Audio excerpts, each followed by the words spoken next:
All right. When we last left off, as I recall, McCavity was leading you into the sewers.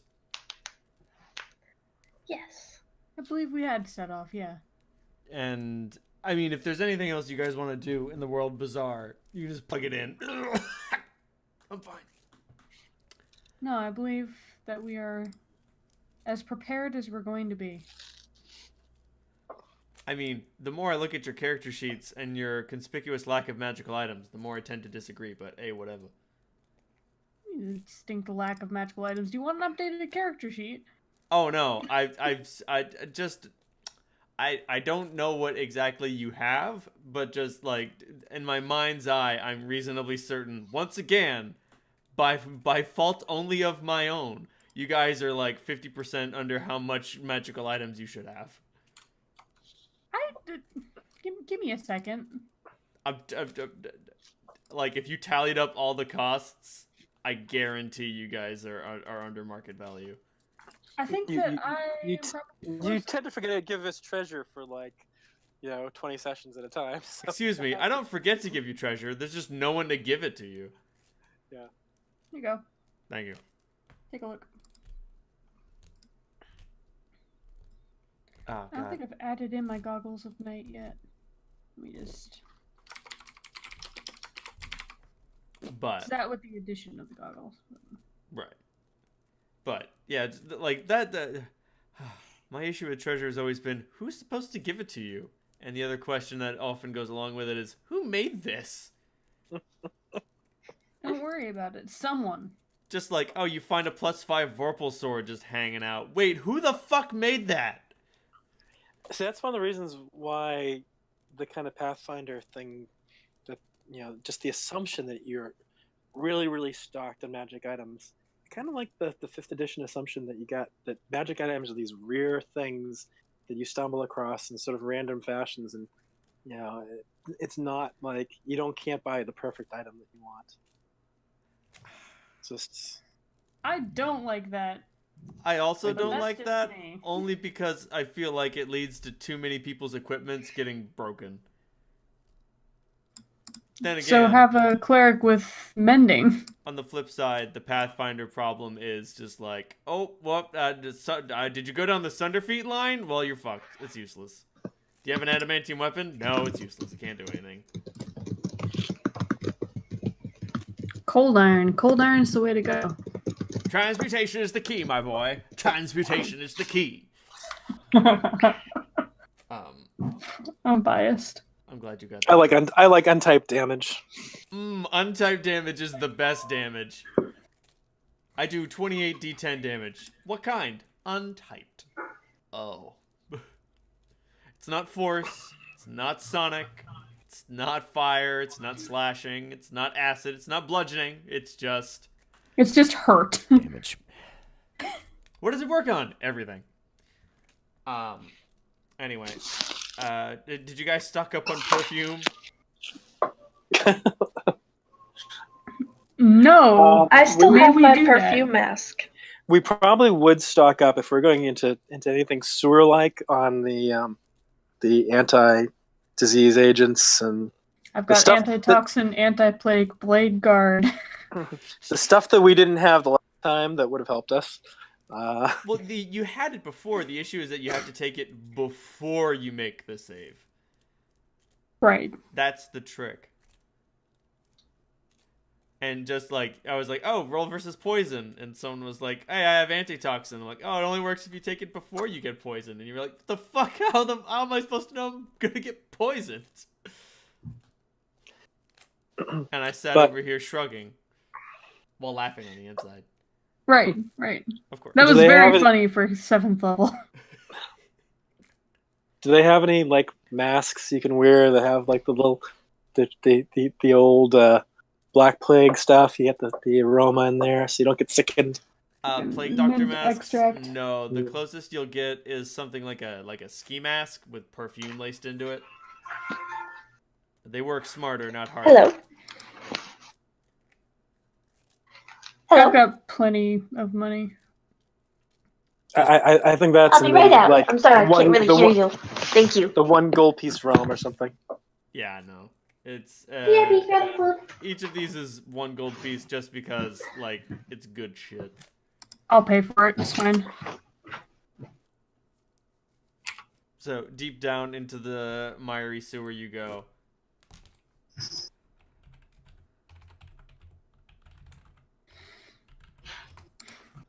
I'm going to regret looking this up.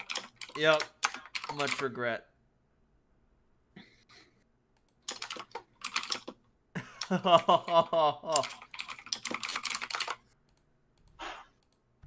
Pidge went to the door real quick because our Understood. takeout is here.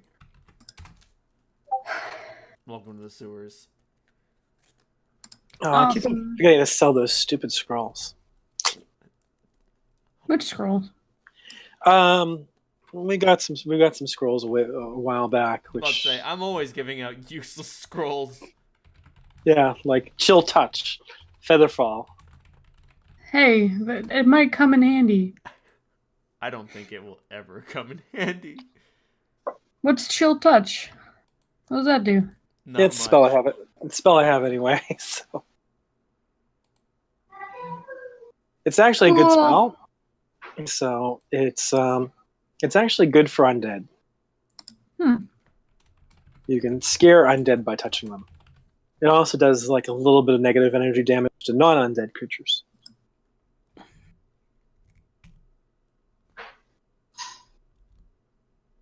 Oh, come on. Come on, you're breaking my balls over here. Oh well, maybe that'll do it.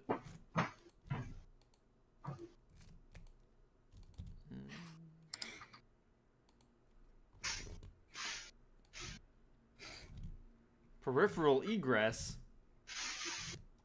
What's that? Don't worry about it. I'm worried.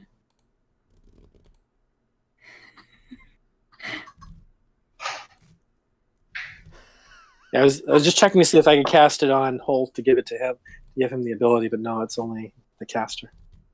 Oh, darn. That'd be cool. Oh god, apparently the dungeon the dungeon door setting includes so the doors for this random generator include none, no doors. Basic, secure, standard, and death trap.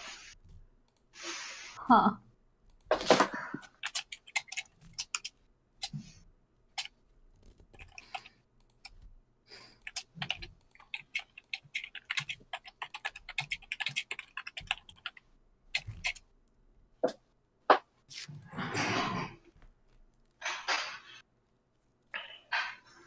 Anyway, yeah, as usual, oh my god, oh shit, I fucked up. Oh No, you didn't. shit. I was trying to generate Marduk's tomb and I accidentally created a 117 room monolith. Oh god, please no. Or like do, and we'll just spend the next 16 sessions going through it. Right, just through some guy's tomb, you know? Just his tomb, just hanging out. Oh my god, I tried to make it smaller, and now it's 48 rooms. How tiny do they want me to make it? You really have to make it tiny, or either that or just the size of the room. There Or we just go. the size of the rooms. I know what generator you're using. Damn right, but still, the point is just like a standard sized dungeon has 48 fucking rooms? Hmm. Baby Jesus. Holy fuck. I'm okay with this. Oh, well, fuck. You know, things happen.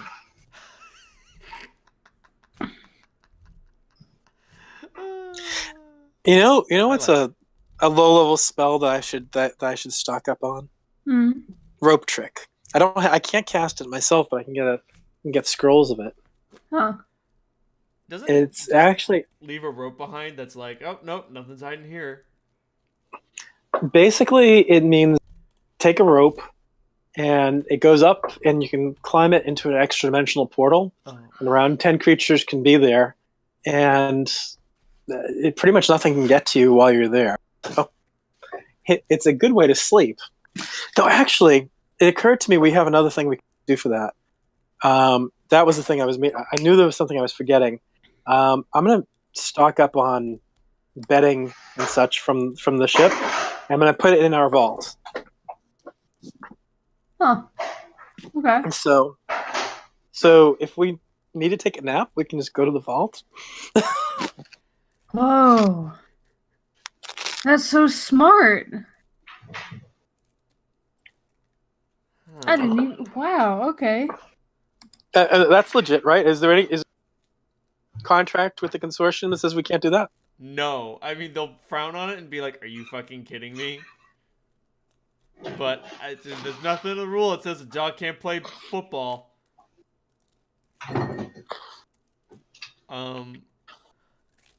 I'm going to add an unfortunate addendum to Rope Trick. The duration is 1 hour per level, divided by the number of creatures. Yeah. All right, that makes it useless for sleep. Exactly. But it is useful for an escape. Or a breather.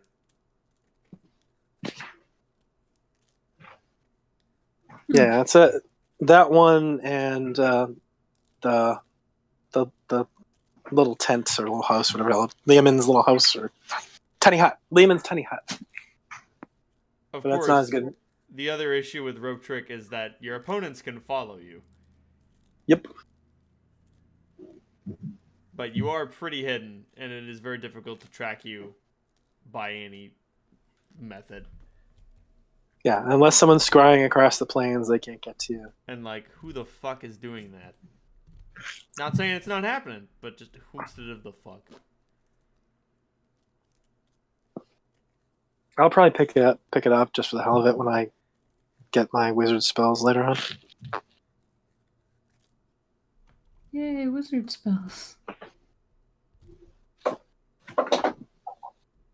Yeah, I get to pick up a few wizard spells when I'm a ridiculously high level. Just a few. Don't you never get access to 9th level spells, though? No 7th, 8th, or 9th level spells for Magi. Rip. Yep. You will not be time stopping and throwing 5 meteor swarms. So sad.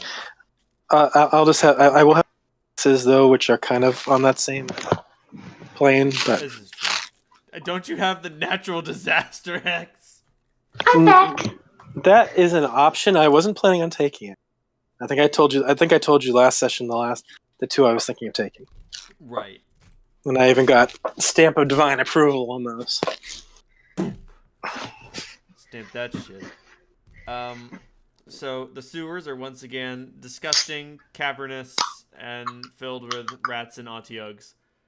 As you can see, though, the rats don't seem to have any sort of like sentience or cognizance.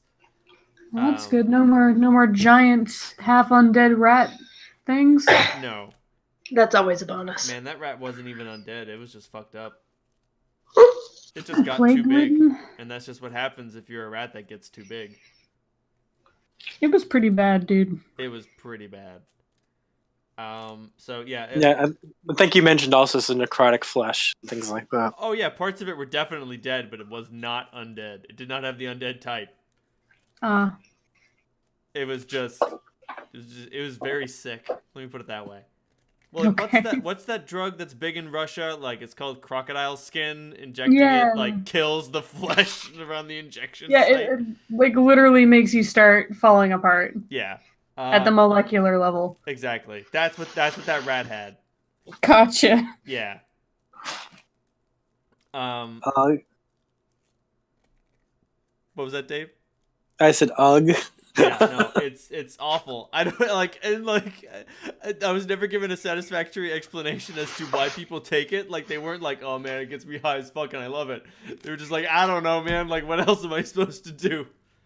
Like, we live in Eastern Europe. That's all there is.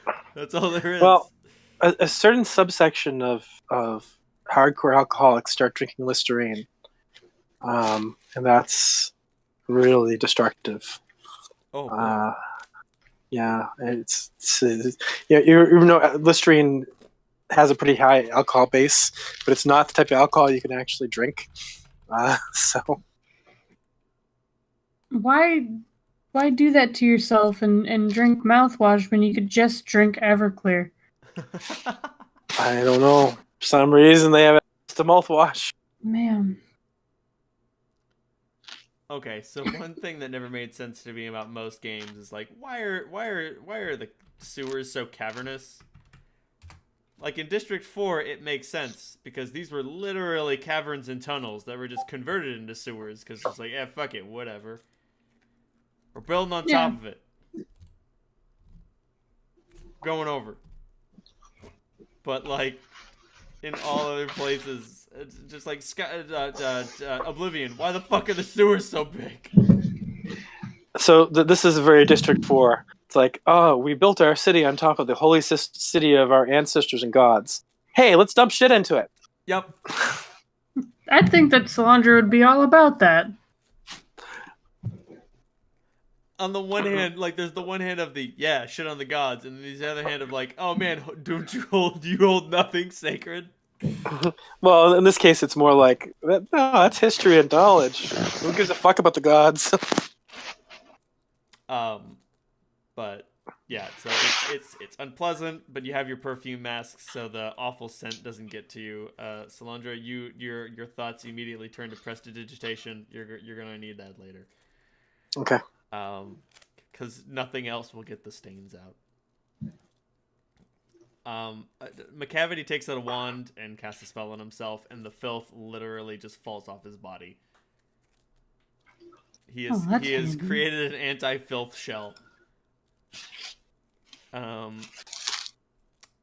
But this crap gets into every crevice. Ugh. And oh man, I should have come up with a silly McCavity monologue about the intricacies of the sewers. And he's just like, and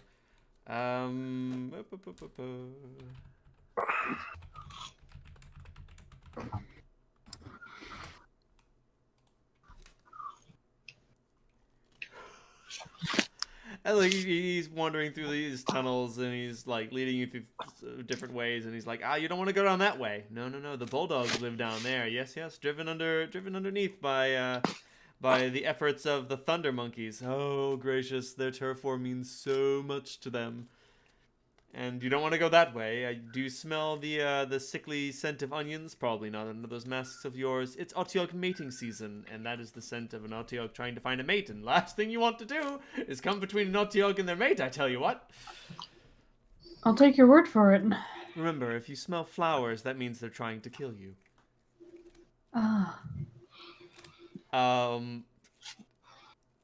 There is a whole complicated Otyug scent system, and for some fucking... I hate those fucking Otyugs with their barbed appendages. They really suck. I mean, they're pretty bad, but we didn't have nearly as much trouble with them as we did with that rat shaman. No, Rat shaman was definitely the worst. Solandra was giving McCavity a dirty look. I completely missed it. I have no idea what you're talking about. Jeez. He would have a retort. Let me think of a retort.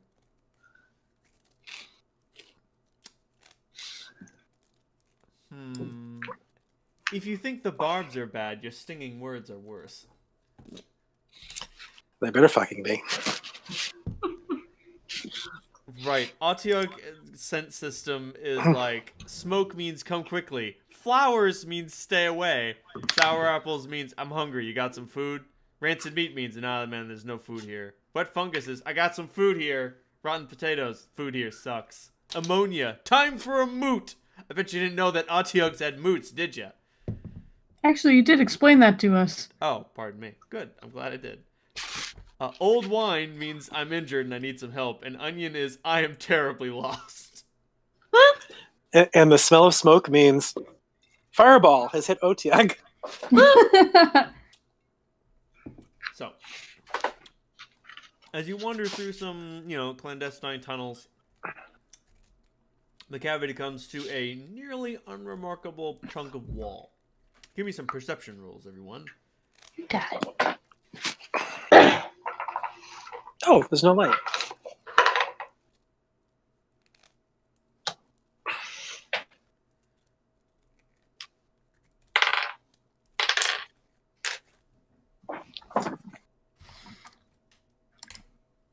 39. Well, fuck, you see it. Jesus Christ, Clem. Those drow eyes, am I right? Mm-hmm. You give this a disconcerting ogle. When did your perception get higher than mine?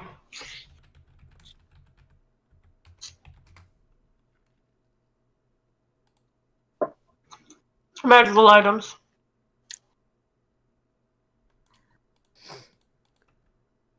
Oops. Oh, wrong chat.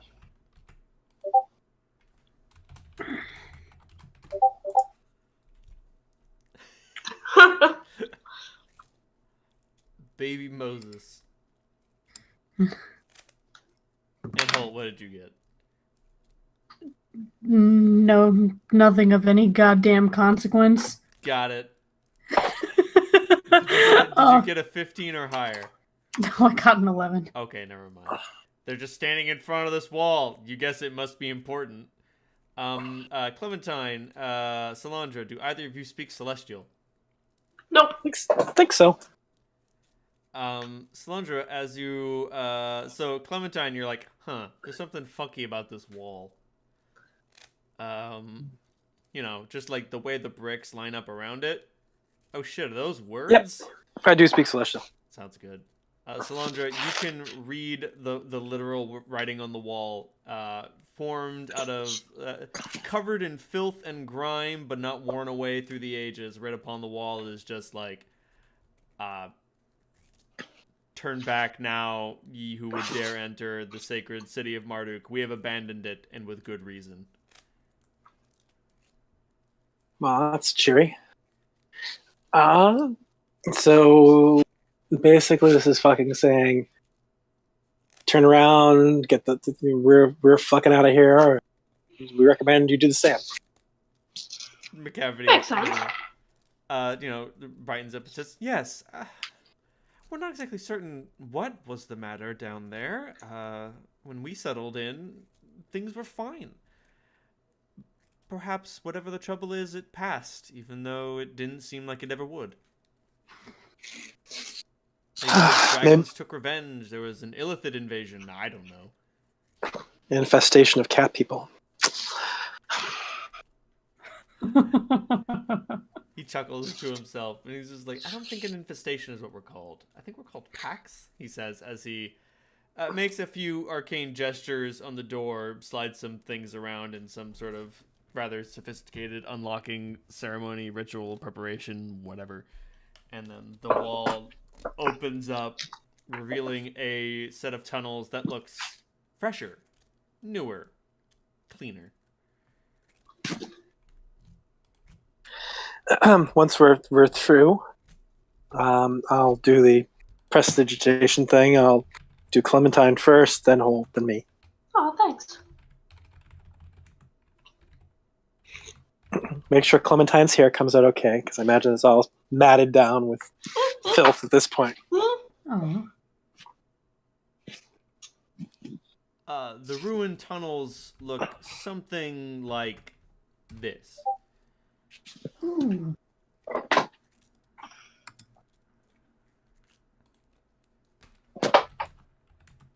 Interesting.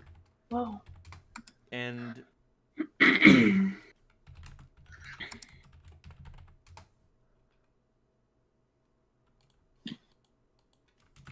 don't do this to me.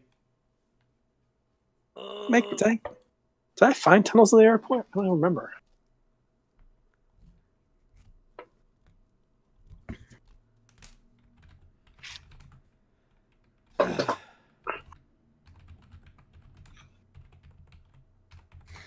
Yeah, I think you have to clean them out before the Brotherhood of Steel before they can settle there. Oh yeah, I always betrayed the Brotherhood of Steel. So. Oh well. Okay. Oh, what, Cap? You're siding with the fascists? I always side with either the Railroad or the Minutemen. I just can't stomach the Brotherhood. I did a 100% I tried. Brotherhood playthrough because I wanted to see what it was like, but it couldn't compare to my first playthrough, which I think was like the best cinematic experience ever. Well, What did you do it as? I did halfway through Brotherhood and then joined the Railroad. Yeah. I like the Railroad the best. I have to admit, I did do it as the Institute too, simply because my character had so much stuff invested in her son. Mm-hmm. I just couldn't fathom her betraying her son, no matter It what. is such a more compelling story if you're playing as the female soul survivor. Isn't it? Yeah. Fucking isn't it? I'm playing a dude right now, and I'm like, I don't give a shit about anything. Shoot my gun. I just couldn't betray Sean. This is what it came down to. It's like I have to make a choice. I But if straight up do told him this- that he was a bad human being, and then I killed him. Ah! Got him! There we go. I'm the middle ground here. Like, I worked with the Railroad and betrayed him, and he's like, how could you do this? And I'm like, how could you do this? And I just let him die. Yeah, I just couldn't do it. I like the Railroad. I want to side with the Railroad, but I just couldn't do it. Like, here's what I wanted. I wanted there to be an option in the Brotherhood quest line way down, just an option, and you have to investigate to find it, and it unlocks a whole bunch of shit that doesn't really change anything, but makes you feel different. Mm-hmm. Where you figure out that Elder Maxon was a synth. Oh yeah. Because wouldn't that have been a thing where you look back at all of the shit in which he's been inexplicably different, which is always a sign of becoming a synth, and you shoot his synth form, and they're like, oh my god. We've been infiltrated because we know that the Brotherhood of Steel up in DC are really loud in public and everyone knows about them, and we know that synths make their way up there, so it wouldn't be casual, it wouldn't be easy, but like they could totally have replaced poor kid Maxon with a synth. Definitely.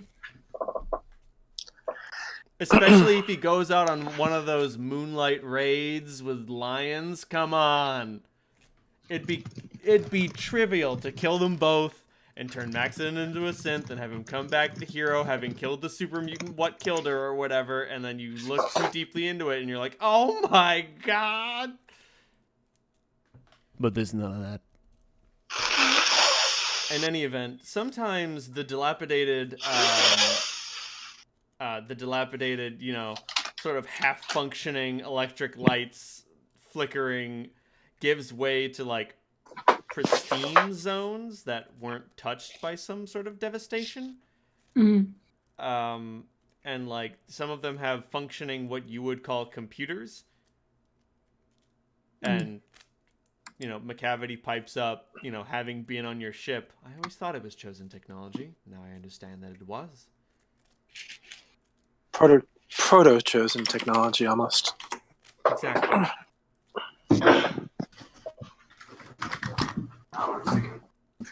Oh man, Grub would love this shit.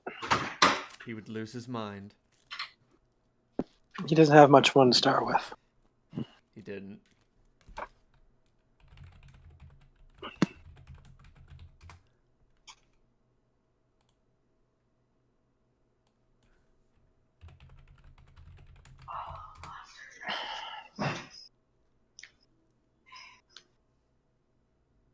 Oh wow.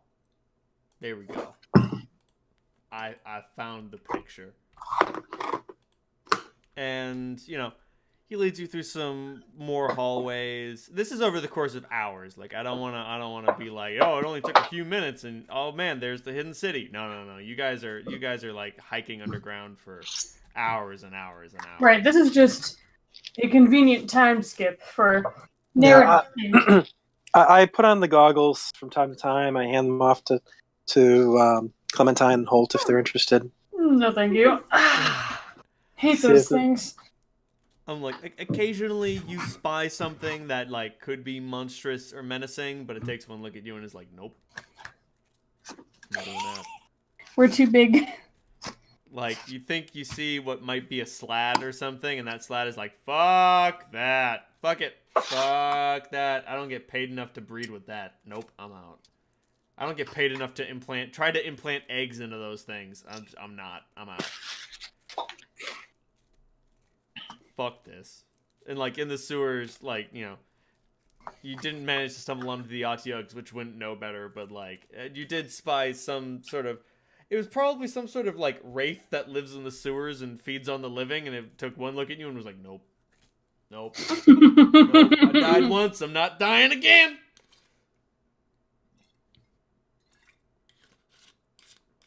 But, as you go through one door and come out of another tunnel, and like Holt, you recognize a lot of this stuff down here. No, like you've seen snippets of it in the bazaar. Yeah. Like people go junking down into the sewers all the time. There's a whole catacomb network under the World Bazaar, and you imagine some of them must meet places like this. To be bringing back. Yeah. A lot of those places have been stripped bare, but more than a few of them, like, if you're willing to try to dig through fucking concrete, you might be able to find a new tunnel. And if you find a new tunnel, you could get, like, think about how much you could sell those guardrails for.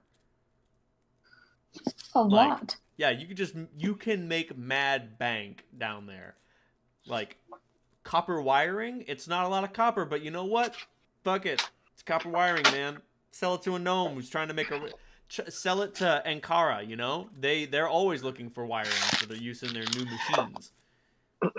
The setup here kind of reminds me a little bit of the movie Forbidden Planet. I don't know if you guys have seen it. Yeah. The crawl city underneath. Yep. I love that movie. And like the size of the caverns and, you know, how far you've been walking and how far down you've gone leads you to believe that, like, there's a bounty underneath down here. Like, and finding Marduk City, though not impossible, would be difficult to stumble upon. Because Oh, go ahead. the dangers down here are real and evident for, like, a group of people, a greedy group of people who are trying to scab some pure steel and get it back up to the surface. Like, there's aggressive rats, Atiugs, thugs, wraiths, other creatures of the night, and, you know, a myriad of creatures from the other planes that just chill out down here when they're on vacation, waiting for some unaware human or unaware elf or gnome or whatever to come down here and be like, "Oh, what's all this then?" Nom nom nom nom nom. Free meal. I'm going to try to investigate as best I can. I'm not sure what the best mechanism is to see if any of the materials down here have anti-teleport properties or anything like that. Maybe with the goggles, maybe if I need to use detect magic or something like that. Roll knowledge arcane. Okay. Essentially, I just want to make sure we need to get out of here. We can't go. Right.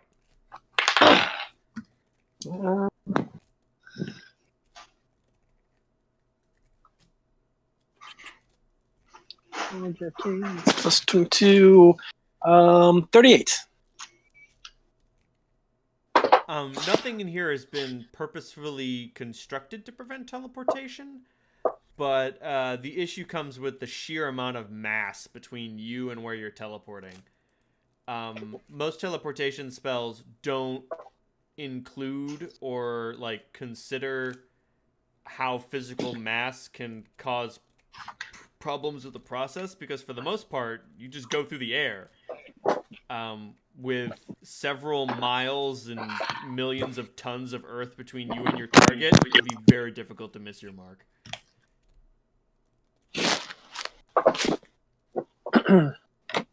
Like, in the same way that you can't see in the same way that you can't, like, use true seeing through a thin sheet of lead, teleporting through a bazillion tons of earth is just a problem.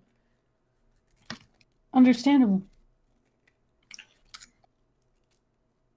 I mean, for someone that understands magic, of course. Like, if you were to try to teleport to the surface, you'd get there, but you might overshoot your mark or undershoot your mark. And overshooting your mark can lead to disastrous consequences. But thankfully, all of you can fly, so it won't be that bad. Meh. But you would jettison from the earth like Old Faithful is going berserk.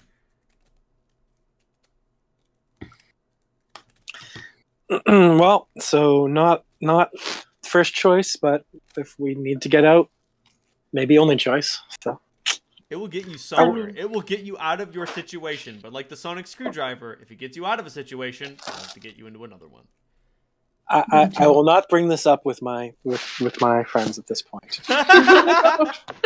Tactful ignorance. Yes, Smart. I think it's safe for them, and just hope it is not needed.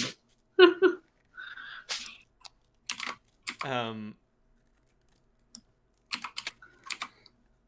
would also like to make mention that although Clem does have dark vision, she has cast light spell on her staff because she wants to see this in color. Color is nice. Color is a beautiful thing. And there is color down here. Magnificent, vibrant colors. Yeah, I imagine she didn't have the light spell cast, and then she caught a glimpse of this with the flickering and was like, holy shit. Yeah.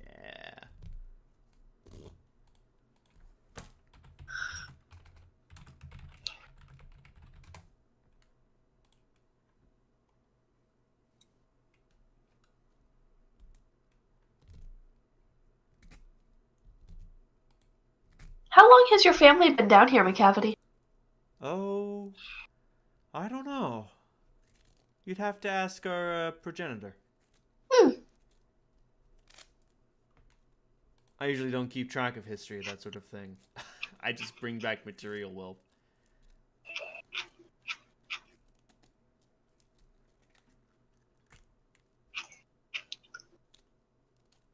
And he says, you know what? Feel free to ask him. He loves talking. He loves telling stories. Quite frankly, I'm afraid he doesn't get enough attention. You know what I mean? But we're all very busy. And he brushes by a tunnel and then like stops, does a double take, and he's like, "Oh, pardon me. Step back. Here we are." And Solandra, you see like there's just like there's nothing. There's just wall, and then but if you have your you switch to true seeing, and you're like, oh, yep, there it is. A masterfully crafted illusion is there, where a wall should be. There is simply nothing, and like he pushes against it for a moment, and he's just like, oh, they've outdone themselves, and he shoulder tackles through it and falls into it like it's made out of molasses. Like, he goes in very slowly. The illusion fights him every step of the way.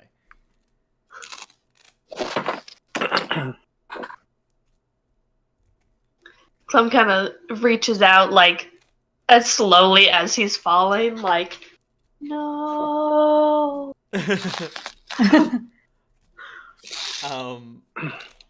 I'll walk through goggles on. Yeah, with the goggles on, you walk through, and the illusion is just like that guard from Monty Python in the Search for the Holy Grail. When Lancelot starts killing everyone in Swamp Castle, the illusion looks at you and just says, "Hey, you're not supposed to do that." And the other two of you, like, you can make will saves. Otherwise, you can just struggle your way through. But like, struggling against this wall is like having a fight with a bowl of pudding. It's a trip. I rolled a 5 on my will save. Oh, it's fighting you tooth and claw, Holt. I'm gonna fight my way through. I grab hold of Holt's hand and close your eyes. Okay. Holt, Yeah. you've become the pudding. Oh, I can't describe how unpleasant it feels to just fight through a wall of just sentient pudding. this is the worst. It's just very uncomfortable. So brush myself off afterwards. And like the Expecting to be weirdest part covered. is that there's nothing there. Clem, do you want the goggles? No, it's okay. But it's like, what did you get? Clem just kind of turns around so she's going through it backwards, crosses her arms over her chest, and does like a trust fall into the goop. What'd you get on your will save? 28. Oh yeah, you go through maybe a little too quickly. Thump! You don't quite like hit your skull on the rocks, but you do hit the ground a little too hard, and you're like, oh nope, the pudding was supposed to catch me. You let me down, pudding.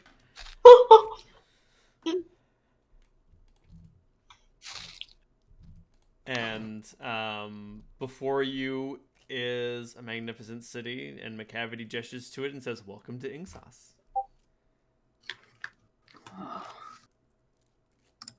Whoa. Impressive. Now then, you're going to want to talk to Deuteronomy.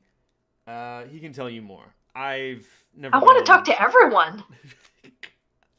So, what are the dimensions of It's big. It's not as This- big as the World Bazaar, like necessarily, but it's big. Like it's maybe like 3/4 the size of Wind City. Okay. So this isn't the whole of the of Marduk City. This is about the whole of Marduk City. Yes. Oh, so it was a small city to start off. Yeah. Well, I mean, it was never very large. Maybe that's why they left. Well, it's magnificent. And Is all of this lit up? yes, How high is the cavern roof? the cavern roof is, I don't know, I'd say maybe 3 miles high. What?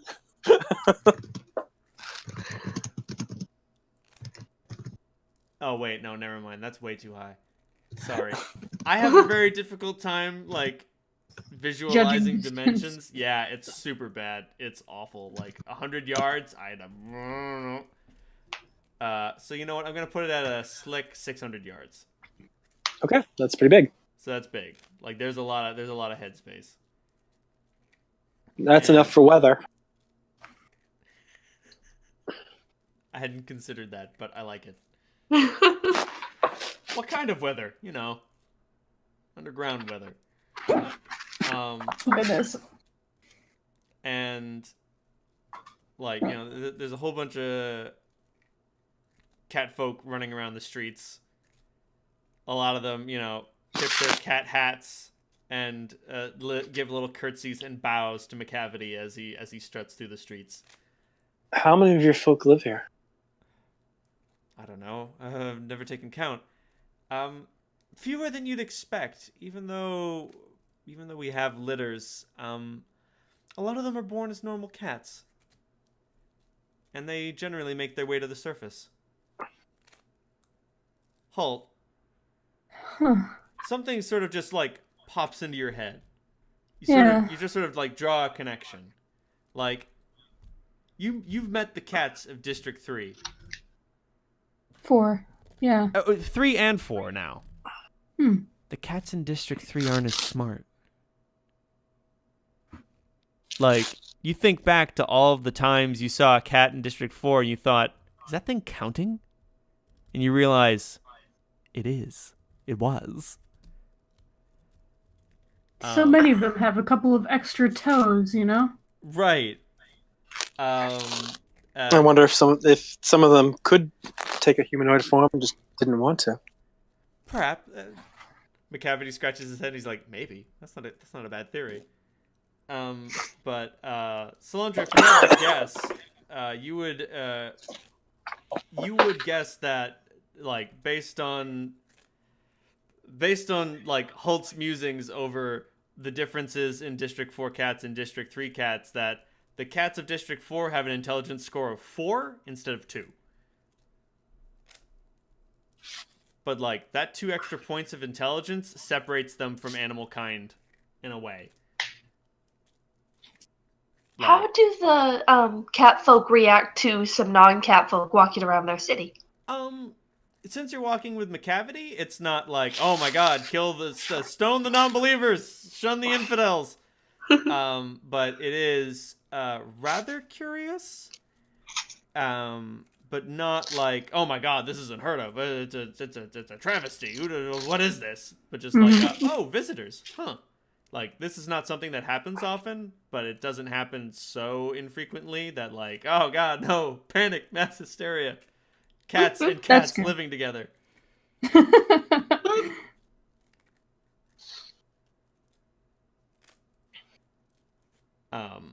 Oh yeah. By the way, it's worth mentioning that Salandra believes in birth control, Good point. and Good. and that prestidigitation does a good job. Does a very good job. Definitely helps. If you need some additional help, Clementine has a level 1 spell that will protect you. Block the seed. Gotta love it. Where is that spell? The Book of Erotic Fantasy. Fair enough. I knew that was gonna be the answer. Still had to ask. But you had to ask. That's the thing about that book. Everyone was like, "Oh, gross, nerd sex and dumb bullshit." But no, man, there's so much good shit in there. Like cursed orgasm. Come on, you know you needed that spell to exist. Oh yeah. Oh yeah. Yes. Wet dream. Come on, you want to curse someone with the most delightful, awful curse ever. But. You know, and like McCavity, as he goes through the streets, he, you know, tips his non-existent hat, and says hello to everyone, and like cites them all by name. I'm wondering if I can find a random catfolk name generator. You can. Yeah. Why do you even wonder such things? Why do I even ask? And he's just like, Timka, nice to see you. Gigothis, Jonker, Nathas. Quasith, how's the paw? And, you know, Quasith nods. He's like, good. And like a lot of the buildings, some of the buildings still retain that sort of chosen architecture, but a lot of them have like been sort of freshly rebuilt in catfolk architecture, which has become the sort of weird, like, sort of technologically downgraded bastardization of chosen architecture, because, like, what are we supposed to do? Mm-hmm. This is all we know. And, you know, he walks by a theater, and there is just an ancient catfolk. And he just walks up to him and takes him by the hand. He's like, Gus, how you doing? You know, Gus gives him a nod. He's like, I'm fine. And he, you know, pulls a little flask out of a little nook in his coat and takes a little draught of something that smells like gin. You can smell the pine cones from here. And McCavity like gives him like a little cat hug, and he's like, you hang in there, all right? And Gus, you know, nods, and goes back to his sort of reminiscing. And, you know, you parade through the streets, and he's like, all right, where do you want to go?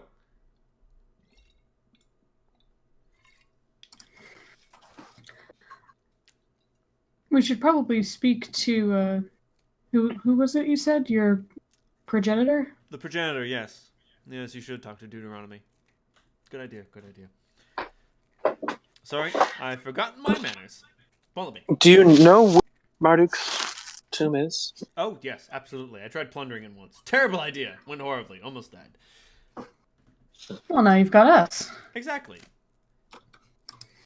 And he goes to the tower at the center of town. Now, you've got to understand. Deuteronomy is older than he looks. He's a good man. Wise man. But more so than that, he's otherworldly. He's not from around here, if you catch my drift. I mean, he's lived a long time. He's buried 9 wives. He's lived so long. I'm tempted more to say that he's buried 99, if you know what I mean. Mother told me he used to be quite the lady killer. Anyway. And, you know, catfolk doing business, you know, peddling wares, peddling scrap from the tunnels, that sort of thing. Aside from wares, what aside from scrap, what other wares are they peddling? Just at a cursory glance. Right. They're mostly shiny things. Shiny things and other sort of like hedonistic substances. It's just like, you know, cash for booze, cash for nip. You want some nip? Come get some nip. Tempting. It's pretty obvious that things down here are pretty lackadaisical. Like, it's just a bunch of cat folk chilling out, growing mushrooms to eat, bringing back bounties of rats from the sewers above. Yeah. Okay. All right. It's nice. I love this place. Quite frankly, shit, what the fuck did I name it? Oh, nope, there it goes. It's gone.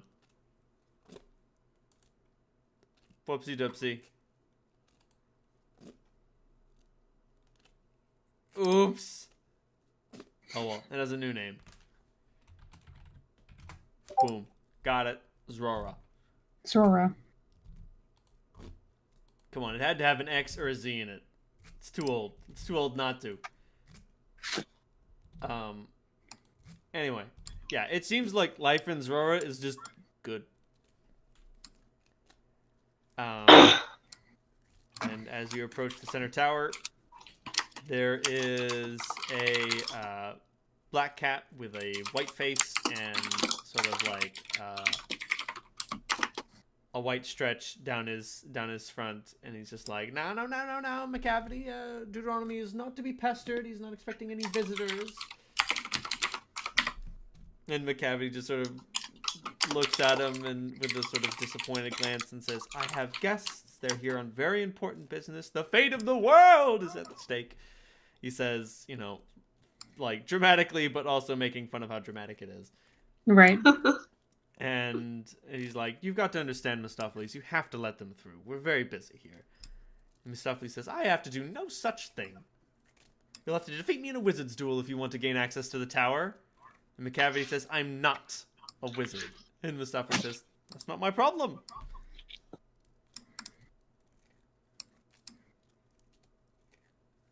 And he just looks at the three of you and says, would one of you please just challenge this fool to a magical duel? Sure. Ice tomb. And like you assume the position, and Mistopheles is like, put that sword down. There's no swords in magic. No, I just ice tomb him. Oh. What's the save required? 25. It's a fortitude okay. Save, yeah. Oh well, shit. If he had a chance, it evaporated. As he suddenly gets ice tuned, as he just shouts, "What? No, I wasn't ready!" And McCavity can't stop laughing.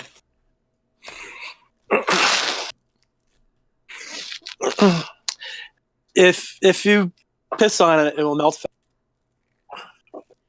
The look. I say that loudly.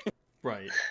The look from inside the ice tomb is one of just like furious rage, but also sort of like humility. Just like, well, I guess I wasn't expecting that.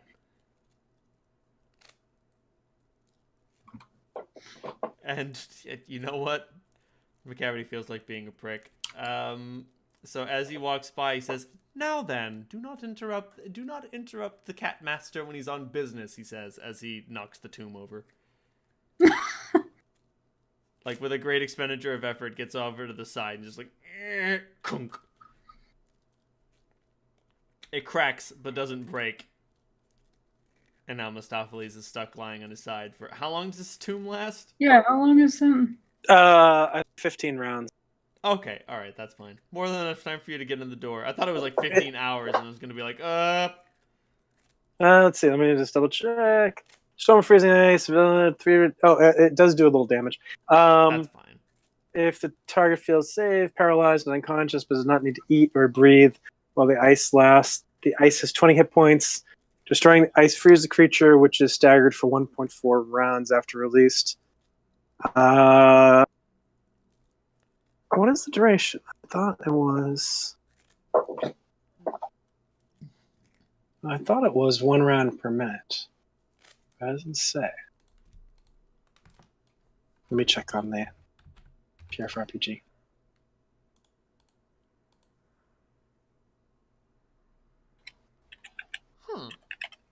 It doesn't say how long it lasts.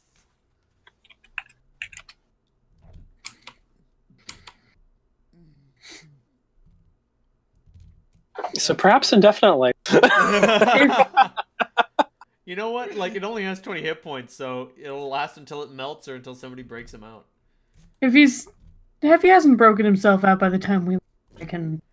And I mean, like, the subject is paralyzed and unconscious, but doesn't need to eat or breathe, so whatever. Yeah, I'm sure we'll all need to piss when on the way out. Exactly. He's cryogenically frozen. Okay. Inside the tower is, like, sort of like an opulent cat history shrine. There are books and rugs and paintings and statues of various cats and catfolk from apparently the illustrious catfolk history. Are there any excuse me? Are there any events that I recognize as surface events that have been co-opted into being cat events? Oh, that would make sense.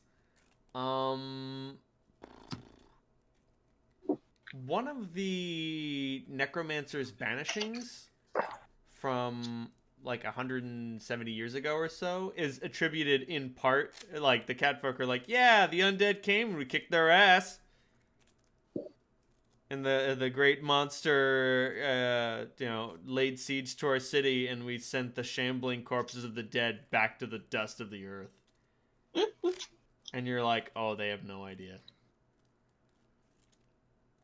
Trying to think of just sort of anything else. Not really, but there are a lot of, like, clashes with other sort of, like, Underdark things. Like, there is a long-standing war with the Drow that ended in an uneasy peace that turned into a happy friendship. Oh, that's cool. But, like, it's very clear I that point that one out to McCavity. How long ago did that happen? before my time. I don't really know. Sorry, I'm not a historian. Long time ago. You could probably ask. Before my mother's grandmother was young. So, sorry, I was looking at the Book of Erotic Fantasy. Pleasure golems? Pleasure golems. Don't tell me somebody wouldn't make them. Don't tell me somebody wouldn't make them. You know it. They absolutely would. No. I'd fuck a pleasure golem. Wait, what? That's the thing I love about everything in the Book of Erotic Fantasy. You're like, who would make this? And you're like, everyone would make it. Every 17-year-old first-level wizard knows the grope spell. They all know it! It's in their spell book. The pages are stuck together, but we all know it. Oh, delicious, delicious B vitamins. Put them in you. I'm trying to think of other. There's also, like, clashes with Beholder and the Great Roper Incursion and the Revenge of the Rats. Revenge of the Rats. Revenge of the Rats. There was a I want to take a look at that. There was a lunar rat revolution. We haven't tackled a bit. I've heard of them. Not the fucking easiest thing in the world to deal with. What were you referring to? Oh, Beholders? Yeah. Oh, yeah. There was one. There were, like, a small cadre of Beholders that had cited Zorora for annexation, and the catfolk. Many catfolk died to prevent this annexation from occurring. Yeah, it was bad. We're talking, like, scores of catfolk disintegrated and turned to stone, all sorts of nasty shit. It was bad. It was bad news. And Holt, the Revenge of the Rats. You learn about lunar rats. Lunar rats are a strange breed of rat that have waxing and waning intelligence with the light of the moon. It took the catfolk a long time to figure that out, especially considering they don't have access to the moon. Now, like, Holt, there have always been, like, rat stomping rituals around the phases of the moon, and now you know why. Lunar rats at the full moon get an intelligence of, like, 35 or something. Oh. They're stupid. stupid smart, and then like if enough of them congregate, they get magical powers. So that's why every full moon the rat catchers go out in force to make sure that this doesn't happen. And like for the longest time, like in the longest time in your mind, it was just superstition. It was just a fairy tale. It was just something that the rat catchers did. Like who knows? Whatever. It's an old wives' tale. But now you realize, oh no, wait. Lunar rats are serious business. And the catfolk learned about their awful ways the hard way. Yeah, don't fuck with lunar rats. I'm just gonna remember to tip the rat catching cruise next time I. Let me see if I can find the lunar rat image because it's pretty great. I imagine the rat stomping parties are like when PBS has their like pledge week. Have you stumped a rat? A small donation of 1 silver piece can buy someone a rat bashing stick. Yeah, these are the lunar rats, and like no joke, that rat is delivering orders and demands from a list it has written. Like, the lunar rats suddenly become literate, and they're just like, no! Oh, I forgot. Like, they forget everything from the past full moon, and, like, they have 1 day to get all their shit done. And in between incarnations of the lunar rise, they remember and forget everything that they knew. So, when the full moon rises, they're like, wait, no, we failed last time. We can make this happen. We just need to get together. And if enough lunar rats get what they want, they will create an eternal full moon lit night where they never lose their power. Unfortunately, they are actually just rats, and therefore not particularly difficult to defeat. Yeah, let's just stomp them. Yeah, it's time for it's rat stomping day. It's weasel stomping day. Anyway. Right, and there are, you know, many cats and catfolk and statues and all sorts of things. And as you ascend a set of stairs, you come to a set of double doors, and as you open them, there is a very large cat man who is investigating. He's messing with some sort of arcane apparatus. Clementine, give me a wisdom roll. Flat wisdom? Flat wisdom. Okay.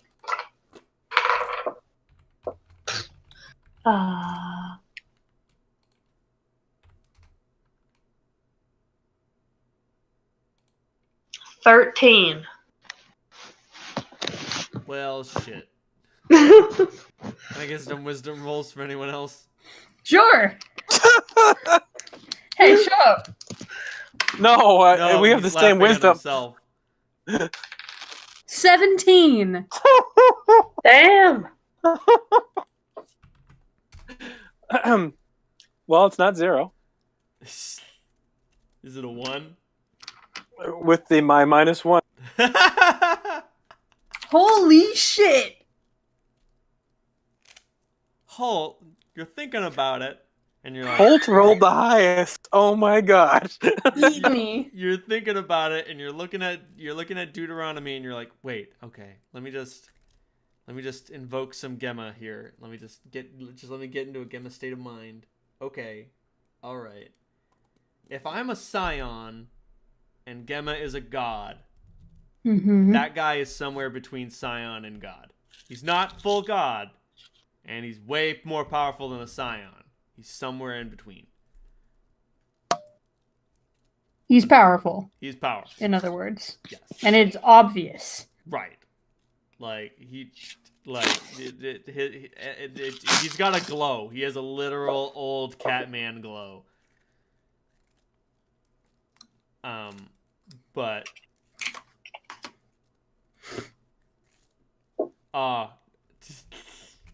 not quite. I wish he was that badass. Let me see if I can find some Deuteronomy.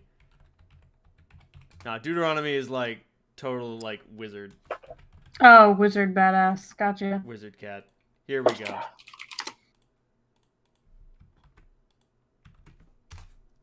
Here's what I got. Okay. Literally old cat. It's great. Oh, you didn't notice all the cats references? I wasn't paying attention to it, but Oh, I'm yeah. paying attention. I don't know cats well. Just remember that name that character. Yep. So far, I've mentioned Gus, Mistopheles, and Old Deuteronomy. And Obvious- McCavity. And McCavity. Oh, McCavity's from Cats too? He is! Never seen it, actually. Surprise theater nerd. Boom. But yeah, no, like he exudes wizardly power. Powerful magic. And like Solandra, despite your non-natural 1, you can still sense the magical power coming out of this cat. And Clem, you only got an 11, but you're like, yep, that's a kick-ass cat. Excuse you, I got a 13. I'm sorry. Despite your 13, you can tell that's a kick-ass cat. But you don't draw the sort of like literal divine connection. Cool. And like without looking over his shoulder, he just says, McCavity, I see you have brought us some visitors. Not unexpected. And McCavity bows and like says nothing. Shockingly. Like McCavity's one of those guys who once you get him talking, he never stops. And that right now he's like, nah, man, this is the part where I shut up.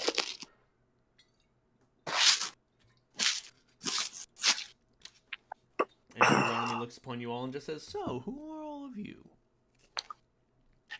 I'm Solandra Batalis. Ah, an old name. So I've been told. And I'm looking at the others to see if they're going to introduce themselves, or I should bow as well. It seems a respectful gesture. Nikolai Holt. A hellbred. I only met one other of your kind. Poor bastard died, cold and alone.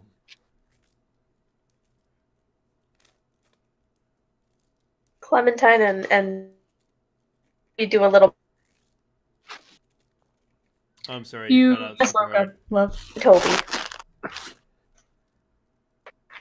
Yep. Oh, bye, Pitch. Bye, Felicia. You didn't hit your power button, did you?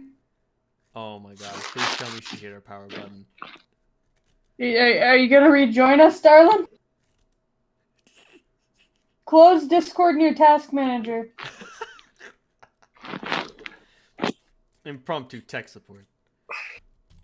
I'll mute myself for a second. No, it's fine.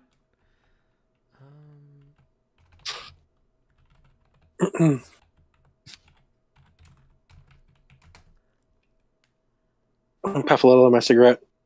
Look at him and offer. You know what? He will definitely smoke some of that cigarette. Speed test, make sure we're not getting throttled. So, do you know any of the backgrounds? I know a bit. I know about the Dragon Emperor coming. I know about the struggle up above. But, as usual, a lot of the finer points are missed on me. Down here, we don't hear much news from the surface. We only know what McCavity brings us.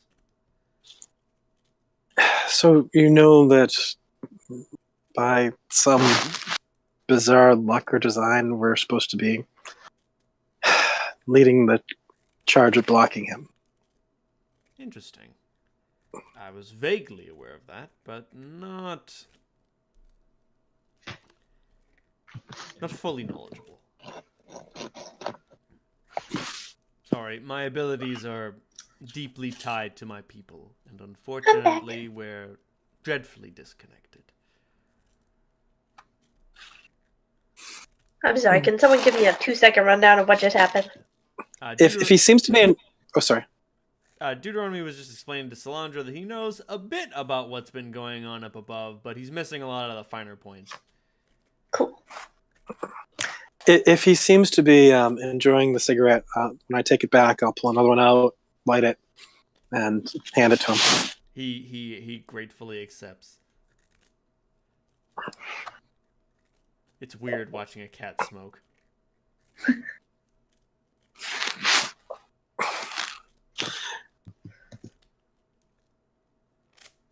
I knew someone in college who would blow their marijuana smoke into the cat.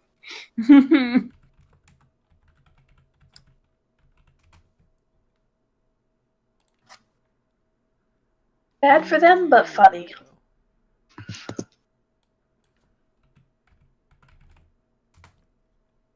Can I get a full art of this guy? Here we go. If we were looking for a more... Oh, no. Don't give me that, you son of a bitch. If we were looking for a more sort of like literal Deuteronomy, it would look something like this. There we go. Wizard cat. Okay. There we go. Love it. I bring to you a wizard cat. An old wizard cat. There are old wizard cats and there are bold wizard cats. But this is the one bold old wizard cat. I'm just kidding. But yeah, he says, I know why you've come, and I'll do everything in my power to help you, but you must understand, my abilities are limited.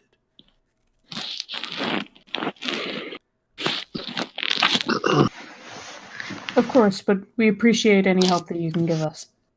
Mostly what I have is knowledge of the realms beneath.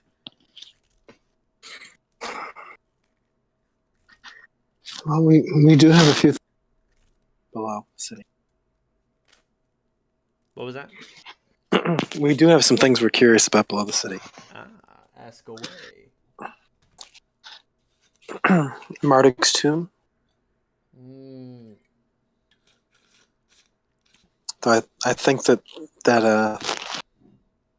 Macavity can guide us there at least. But Yes. I was hoping, perhaps, that we would be able to go through our life without plundering that place, but it becomes apparent now that perhaps that was never an option. Be wary. It has many guardians. Marduk was always preoccupied. bit of a dick. Worried. Preoccupied with something else. He was afraid of his own power, I think. Perhaps afraid of what it meant to lose it. I don't know. So, DM question. One second. I'm trying to remember our conversations with the bug folk in terms of the control center. That was supposed to be under District 4 too, right? Yes.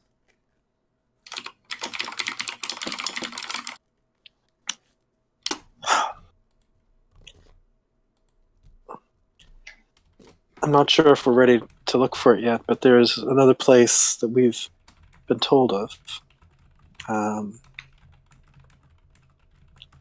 It most likely would be well below the city, but a hub of this weird technology. Maybe even the hub of this weird technology. It's deeper down. That much I can say.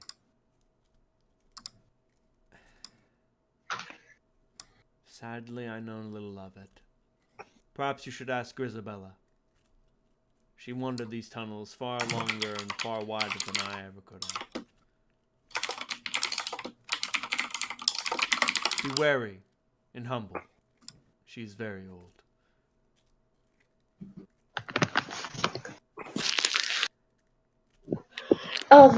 Sorry, I'm just trying to remember who told me this. We got advice a while back that was basically get underground and then follow the water. Ooh. I'm trying to remember who told me that. And that was telling us how to get to Marduk City, I think.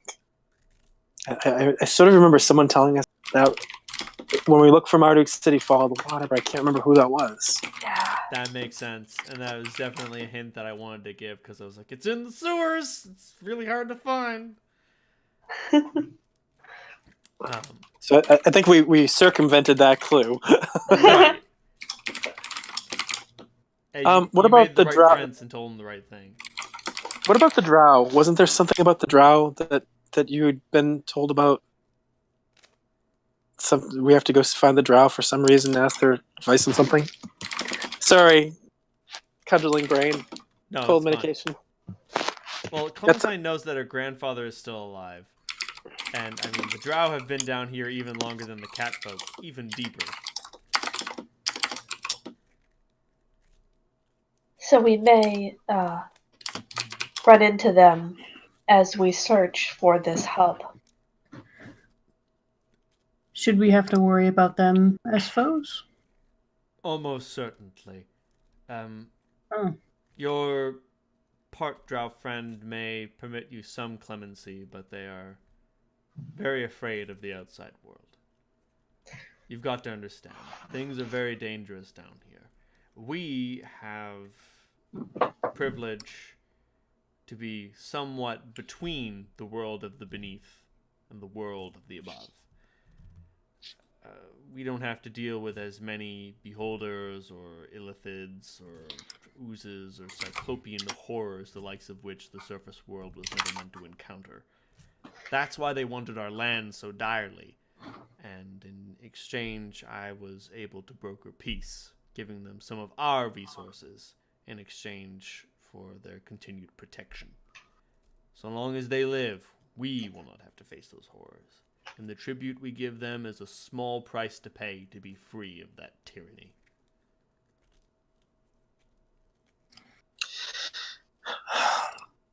There's one other thing. I look over at Holt. Hmm? The thing he wants you to ask.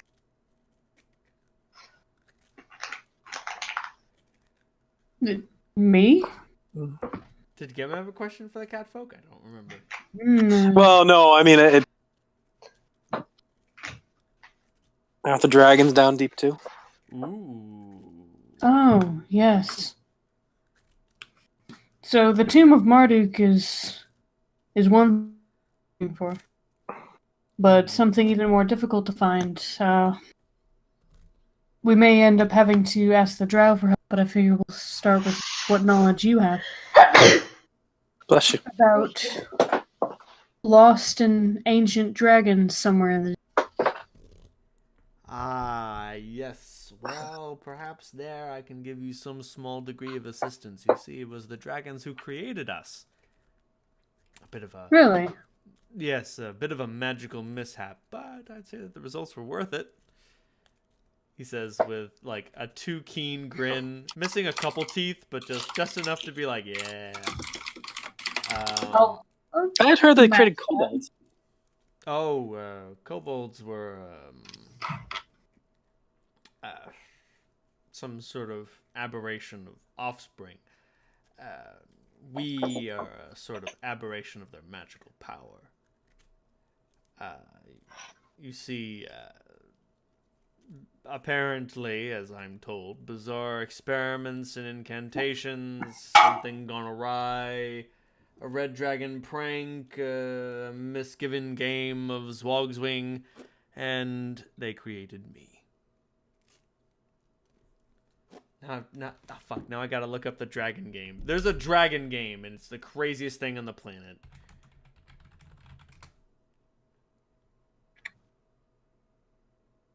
That's fascinating. Sycramek. That's it. That's the game. Sycramek. Sycramet is the dragon treasure stealing game. Okay. So the way it works is that dragons are not permitted to steal... Dragons who embrace Sycramek are not allowed to steal treasure from each other's hordes, but they are permitted to enlist others to steal things from other dragons' hordes. So those who agree to the system of Sycramek, and most do, just because the last thing you want is all-out draconic war between each other, employ a series of vassals and mercenaries to just go to other dragons' hordes and steal shit, and then add it to their own, given treasure in compensation. Board game, human pieces. Exactly. You are exactly correct. Ding, ding, ding. Dave, right on the nose.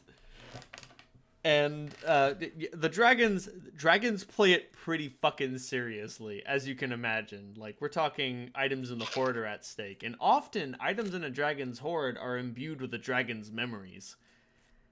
So, not only are memories lost, but new knowledge is gained. If the right treasure is taken. So, what better to use in such a game than a race of master? Exactly. Cat's grace and all that. Right. You wouldn't happen to have any scales, dragon scales, would you? Oh, yes, a few. There's some of my prized possessions, but I could donate a few of them to your cause if you had use for them. Do. Ooh, well then.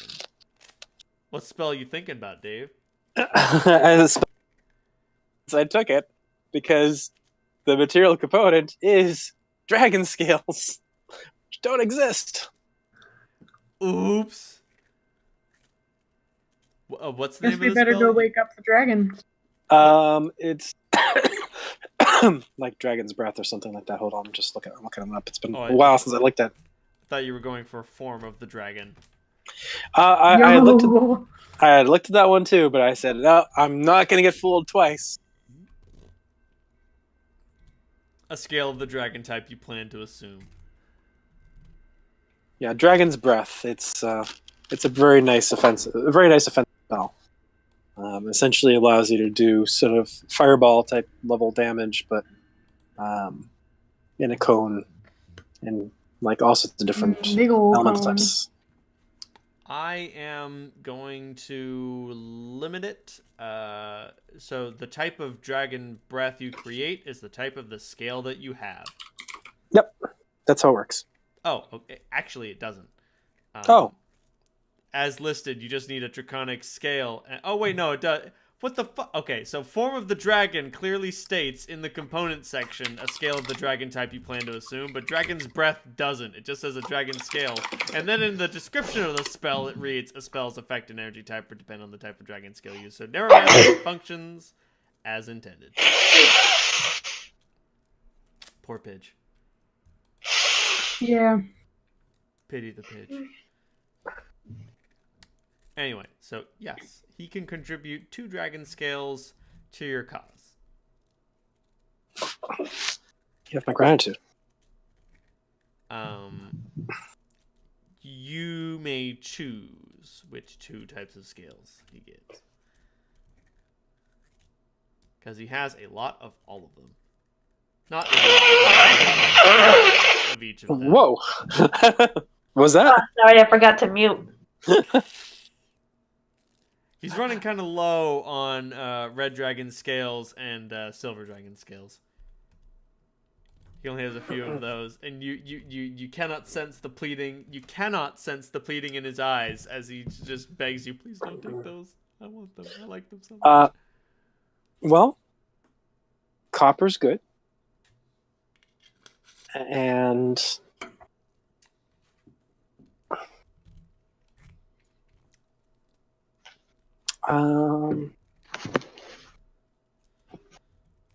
yeah, fire is always comes in handy. So yeah, Caleb with fire, nuke from orbit. Maybe brass. So copper and brass. Sounds good. Yeah, he has more metallic scales than he has chromatic scales.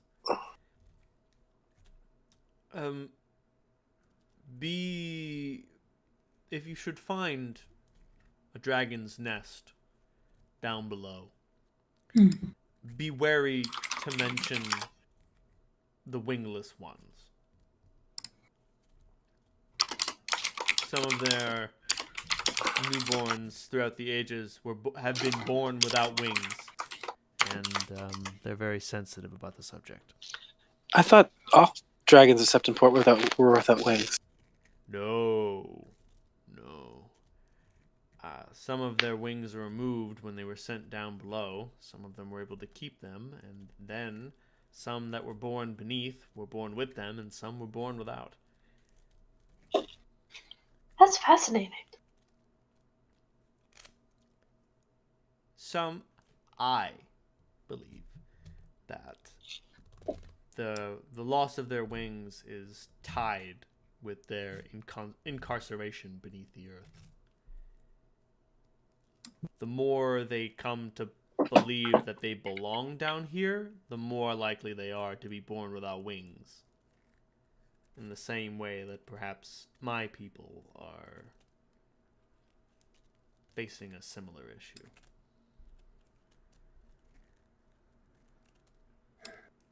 If you don't mind my asking, is it the way that some of you are born with 2 legs and some with 4? Exactly. Still working to get at the bottom of that one.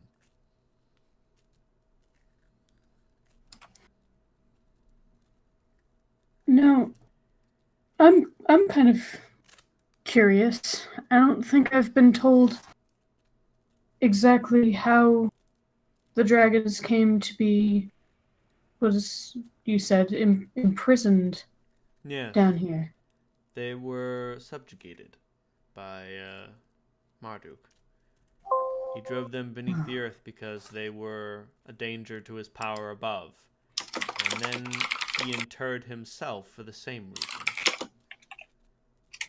The longer he lived, the more regret he seemed to have for the designs that his father created.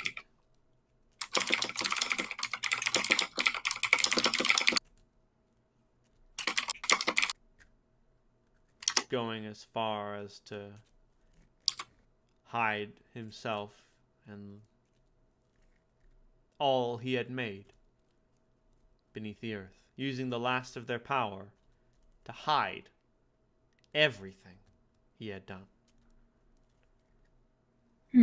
Only a few well-wishers and sanctimonious rejects chose to escape, and they fled as far as they could to a place he might not find them, to the peak of the world. So the Chosen were really refugees, exiles. Exactly. So they weren't chosen at all. Quite literally the opposite. No doubt their egos forced them to protect themselves. Perhaps they rewrote a bit of history, a bit of hopeful indoctrination, calling themselves the Chosen and delivering unto themselves the power and the responsibility to guide the people below. Ha! Like they ever fucking did any of that. You'd be surprised. They did so at first. And then came the petty bickering and the politicking and the empire-dom and the fascism.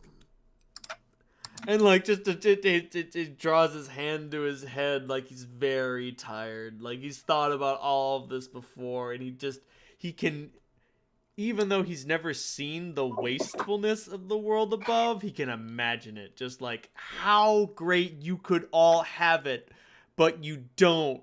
Because these fuckers who do have it can't get it through their heads.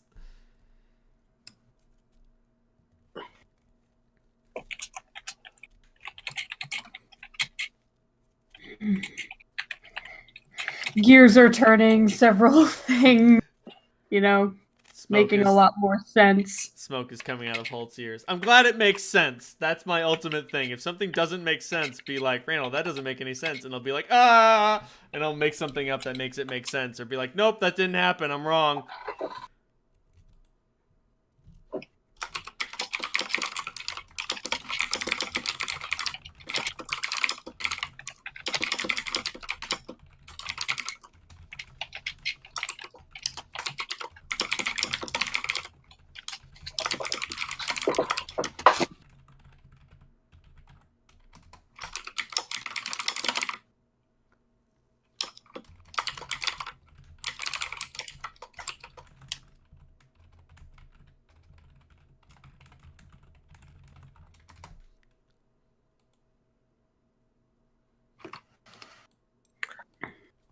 Oh, fuck me.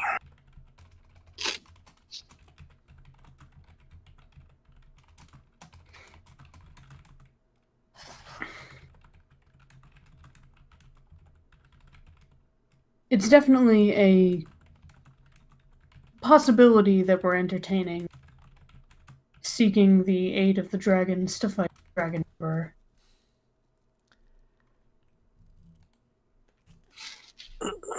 Deuteronomy looks upon that suggestion with a bit of incredulity. Just it's a bit like, bringing in the cobras to solve your rat problem. at the very least, you'll be out of rats Desperate times. and all that. And I mean, living under the thumb of dragons is not so bad. This Dragon Emperor, from what I can tell, would be far worse. But it's a fucking thumb, even a skilly fucking talon.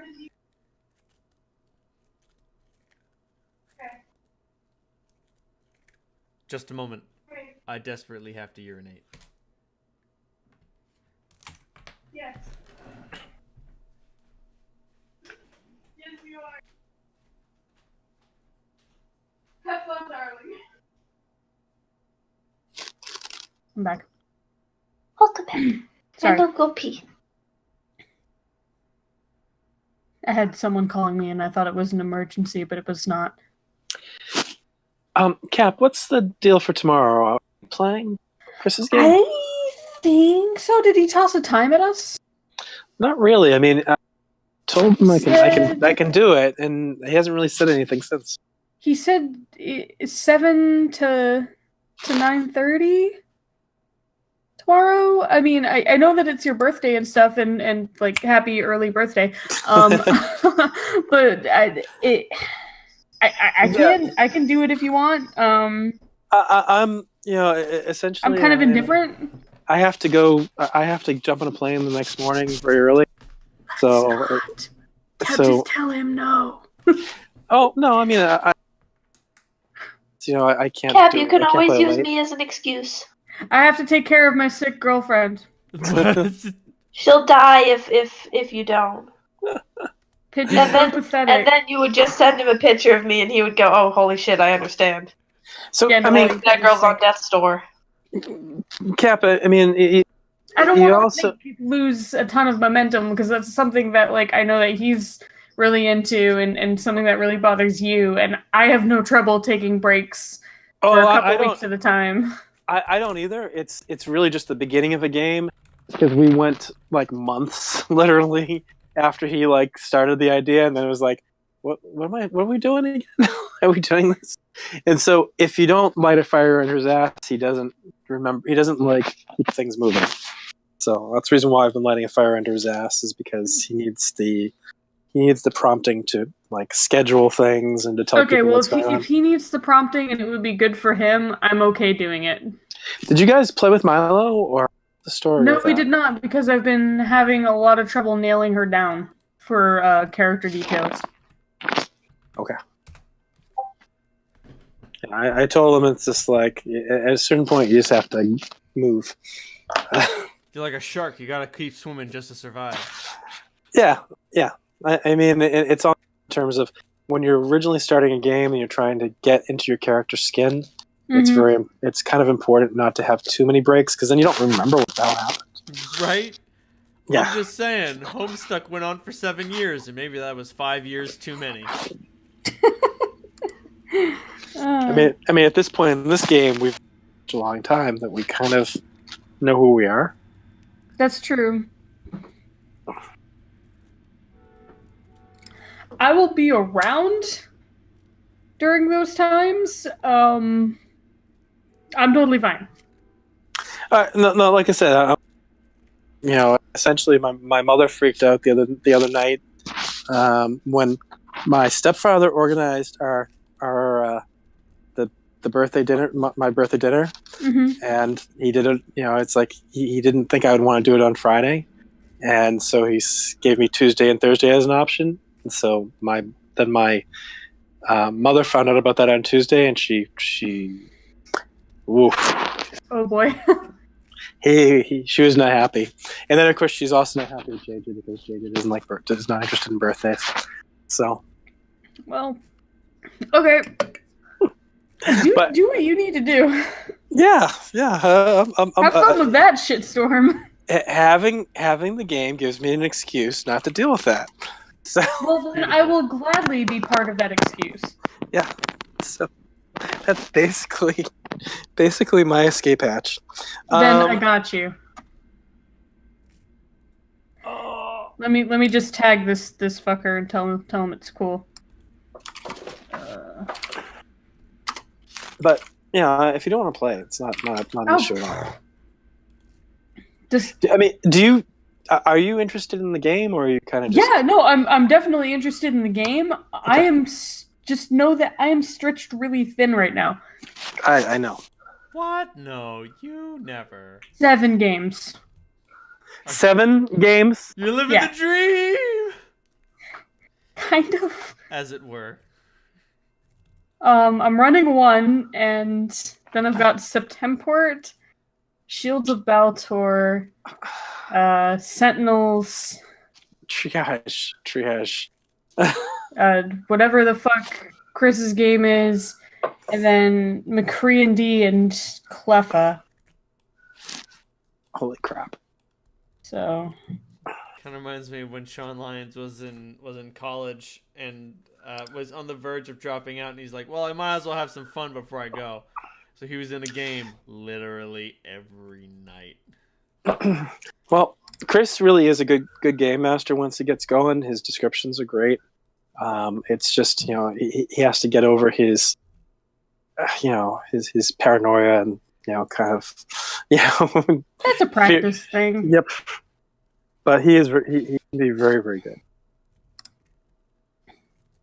I definitely enjoyed that solo sesh. It was beautiful.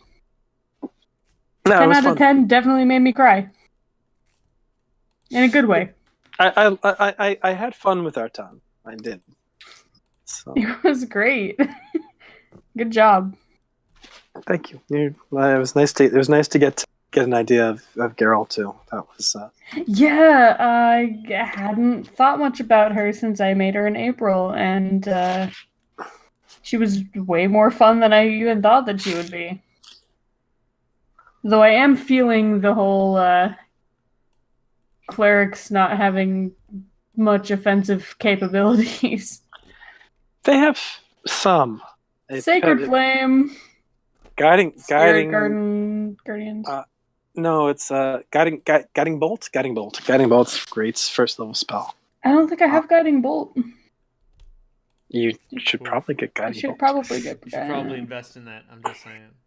And I mean, if you're a strength domain cleric, you get access to the round of pound, baby. I'm not a McGrave domain. That's rough, man. Grave domain. It's really good. It's one of the best healers, oddly enough, of all of them. I can't believe you would pick such a tactically disadvantageous domain. I'm kidding. No, you guys need me because we don't have any range. Oops. Yeah, I've got a bow. Thank God. I've got a bow. I've got proficiency. I'm not terrible with the bow. Just okay. Well, I'm glad in a Mongol-inspired setting, one of you was like, "Oh, I should have a bow." Yes, should be a thing. Yeah, you've got a bow, and I've got Sacred Flame, and that's it. I mean, I'm a barbarian, and I have a decent dex, but I mean, essentially, bow is dex based. So also ripping Pepsi, my expensive ass armor. Yeah, you know what my AC is right now? 2. What's your dex? 14. Oh, you should be using a You should be using a breastplate.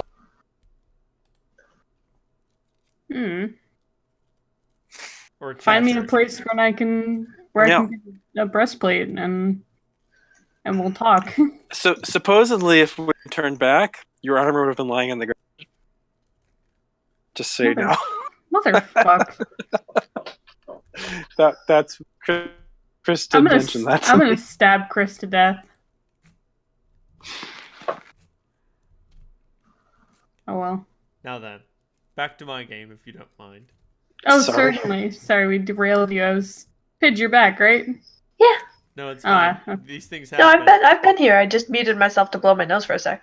Oh, I thought you were off doing something. Oh no, she's been here this whole time. Also, I just need to, before we continue, I need to note that there is a special boogeyman, there is a special kobold rogue who is known as the boogeyman under the bed. And what he does is that he figures out where the player characters are resting for the night, sneaks into their room, and just hides under the bed until they go to sleep, and then murders them. I would love to see him try. And if you succeed on your perception roll, you figure out that he's under the bed, and you're like, what? And there's just this little murderous kobold down there. Anyway, you guys were talking to Deuteronomy about things. Right, yeah, I mentioned to him that we were thinking about recruiting the dragons. And he mentioned how it's not a bad idea. It's not a great idea either. I mean, the Dragon Emperor, he will get super dead. Holy shit, game over, rippity-pippity, so many dragons. What can one Dragon Emperor and his army do against so many dragons? And you're like, how many dragons? And he's like, fuck, so many. As he remarks, Marduk didn't kill any of them. He sent them deep below. None of them have died. Ever. And what could break what's holding them? At that point, it's simply a matter of proving to them that the world above won't shun them and destroy them as Marduk promised. And more so than that, they will need some convincing. All of the chromas and all of the metallics, they each loathe each other and they would hate for the other to gain the advantage. You would need to find nesting places for each of their clans, almost certainly make them comfortable and fat and stupid and happy, and then they'll kill all of your enemies for you. And once the enemies are dead, then they'll probably demand tribute from the local towns and cities. Oh, absolutely. And the chromatic ones will probably start eating the occasional virgins. Mm-hmm. Well, here's Fuck that. a rough idea. If what remains of the Chosen aren't going to be going back to their mountain anytime soon, why don't we give the dragons the peak? Oh, that peak's not big enough for the lot of them. Oh.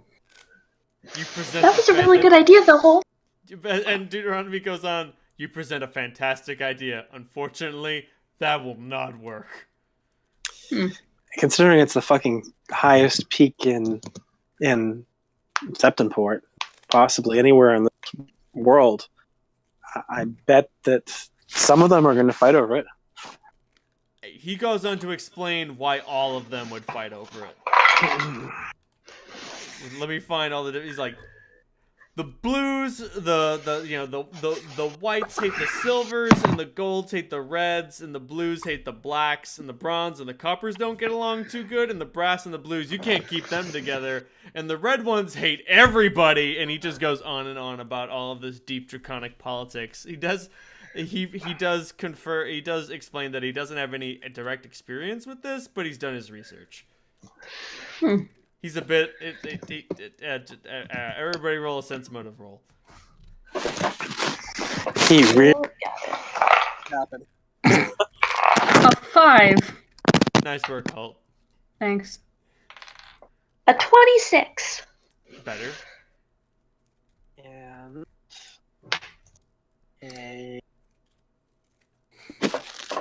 a 31. There we go. So Holt and Clementine, you're like, oh, he has an academic fascination with dragons. It makes sense. Like they created him and thereby his whole species. And Solandra, you look at him and you're like, oh no, he's a huge dragon fanboy. Huge dragon fanboy. You wonder if there's like a gigantic poster of a dragon just like in his bedroom, and he's just like, oh man, I'm sleeping under this painting of a giant majestic gold dragon with its scales glittering and its wings unfurled. Ah, fuck. Makes me wonder what he does with those dragon scales. Don't worry about it. You did cast prestidigitation to clean the ones that you got, right? Yep, Oh, I good. sure did. Perfect. If you didn't then, you do now. Yep. Surreptitious prestidigitation. Surreptitious. It's a level 4 spell, but well worth it. Anyway, yeah, like, I don't want to explain all of the stupid intricacies of draconic politics. Just trust that they are Byzantine and draconian.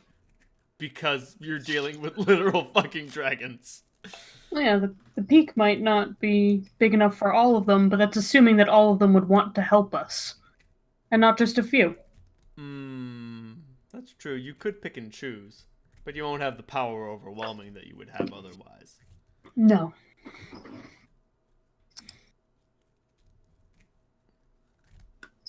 Although It's not the only thing we have to offer. No, of course not. Holt says, desperately trying to think of other things you might have to offer. He makes a sense motive and succeeds, and his of course not is a little more like not mocking, but like oh yeah, like helping you save face, like yeah, I got you, kid. Yeah. Holt's got a lot of children now. So. Hey. How many of my babies do you want as political prisoners? All of them. Sold. No. Sold. Absolutely not. Good call. Anyway. Any more questions for the old Deuteronomy?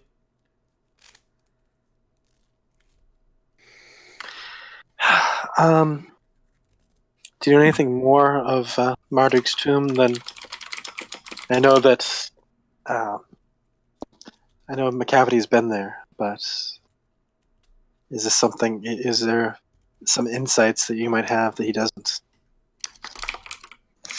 That seems to be our first port of call. Its protections are mostly magical. He designed it explicitly so that no one would be able to gain entry. A lot of the creatures, a lot of the things that are guarding it are things that were either constructed to guard it or specifically conjured to guard it. So let that guide you as it will. You'd be dealing with timeless, ageless, thoughtless guardians, more so than anything. He wanted to make sure that no one ever got to the heart of it. Golems. Almost certainly. Golems, elementals, that sort of thing. In great force.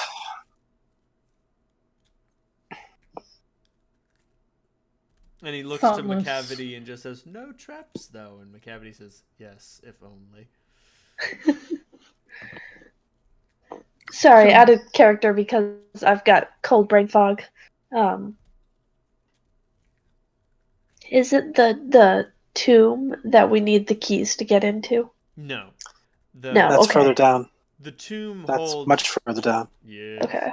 The tomb had his like armor and stuff? Yes, the tomb has Marduk's artifacts, and apparently something he didn't want people to get. Cool. I guess it does raise the question. This was our plan before. Is this still worth it as our plan? I don't see why not. You mean to get Marduk's armor and such? Yeah. I'm sure there's other stuff there that we can use. We certainly need more than we have, but... Claim it before Selena gets any bright ideas, because you know she'll burn this city down to get it. That's a She good might point, be Holt. biting off more than she can chew. I would say so. And I would hope that she would be occupied with Daskius. I don't know exactly what the Chosen are capable of, but We outnumber them. You may have dealt handily with my apprentice, but I assure you, his power is more than he lets on, and of course they would have to go through. And Gus would lay down his life for this city. Again. I'm less worried about you and more worried about who they would have to get through in order to get down here first. I see. Yeah, Holt, you're pretty aware that District 4, like, they got militias. It's very flammable. They have great militias. They have a lot of strong boys who are willing to take a bullet for the hood. But you've brought up the most magnificent point. The World Bazaar is super flammable. Shit. Do you remember that one time oh shit, now man, now I gotta think of like someone. You've heard rumors of the Great Fire of the World Bazaar.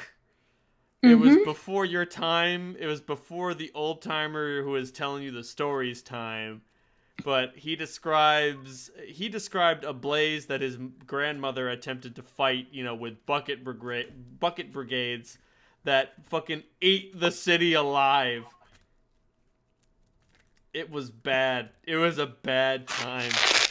And, like, I'm sorry, there's nothing you can do to stop a metropolis of that size from being completely and eminently flammable.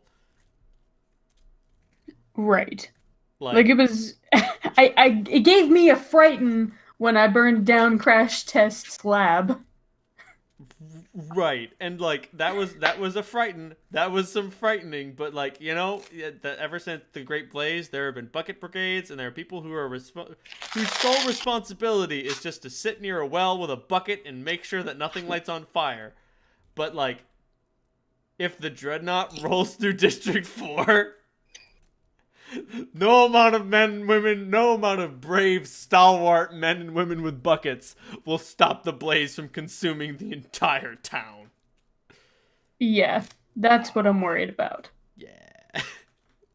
Oh man, Holt figured it out. Yay! I was over here being like, well, shit, if that Dreadnought ever gets to District 4, it's gonna burn the whole thing down.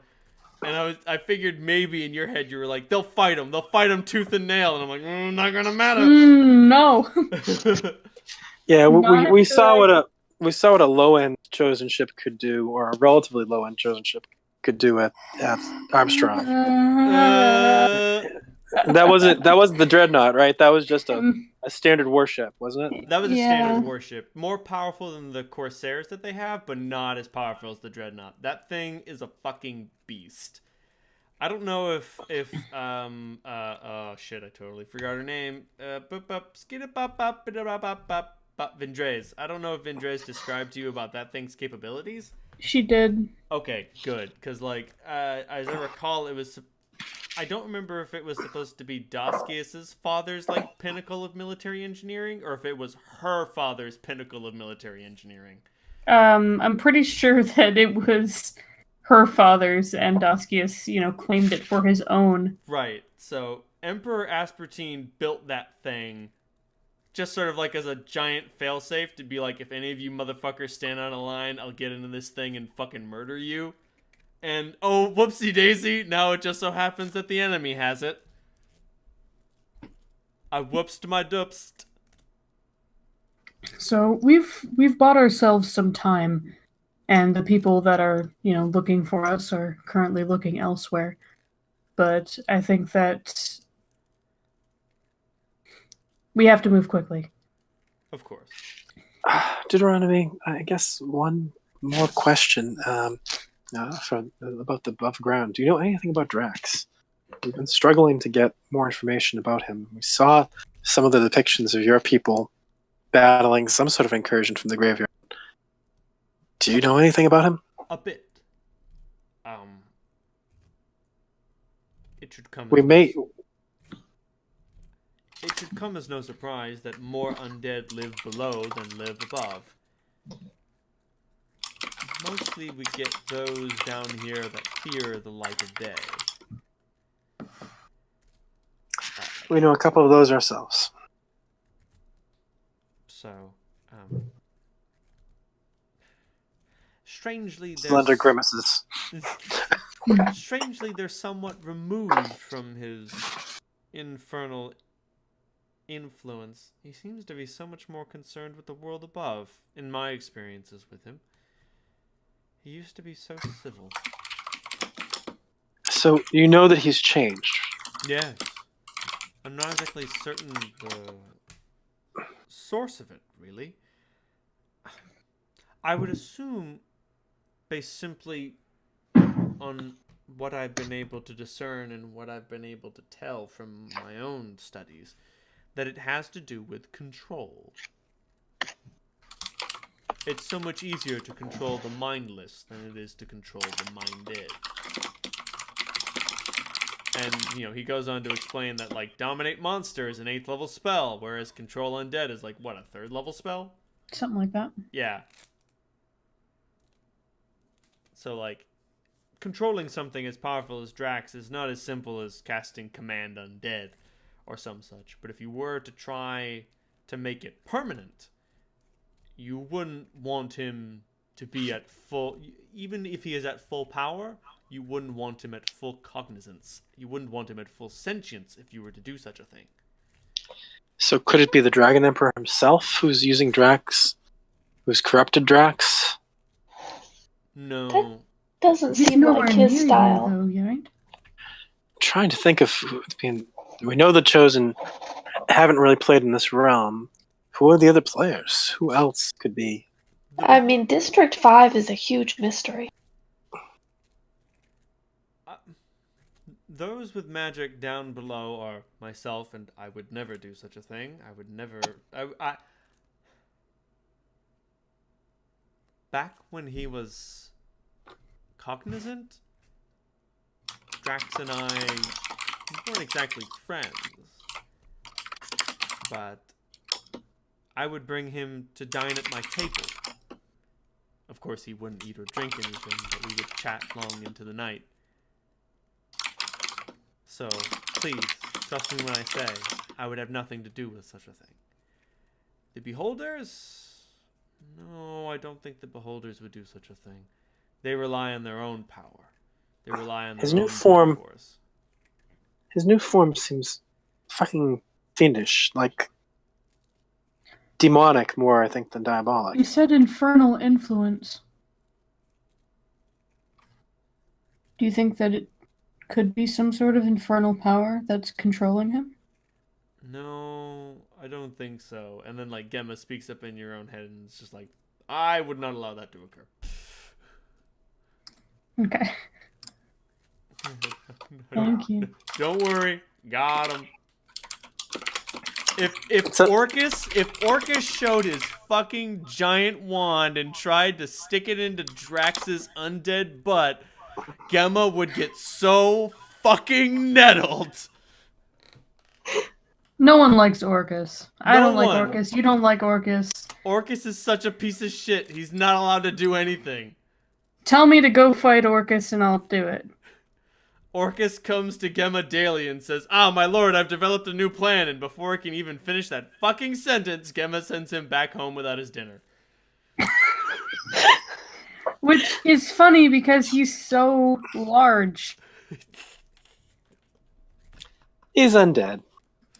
Kind of. Kind of. He's a bloated undead fawn. He's Kind right of, in that right? line. Right. God, he's gross looking. He's so disgusting. Oh, God, no, why? Hey, Orcus, what's up, you giant fucking turd? Christ. Oh wait, no, this one's better. He's on a skull throne. Oh, God, what a gauche asshole. He's copying your style, my lord. Seriously, when Gemma sits on a throne of skulls, he makes it look good. When this asshole sits on a throne of skulls, look at that spine scepter. He's such a piece of shit. God damn it. So then Deuteronomy goes on to the Illithids and says, "Oh, the Illithids would have the power, but they don't consort with the undead. It makes them very uncomfortable." a mind that they can't control, something that they can't use as livestock, doesn't sit well with them. But maybe the wraiths and vampires that live below, perhaps they're responsible. The drow, maybe? Maybe a drow cult, not the drow outright. The drow are... No, that wouldn't make any sense. They don't want the surface. Since they were liberated from the designs of Lolth, they are content to live in their underground empire.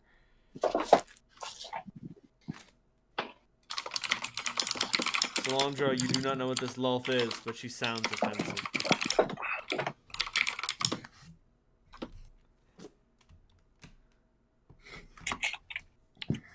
Oh man, if only I had knowledge religion.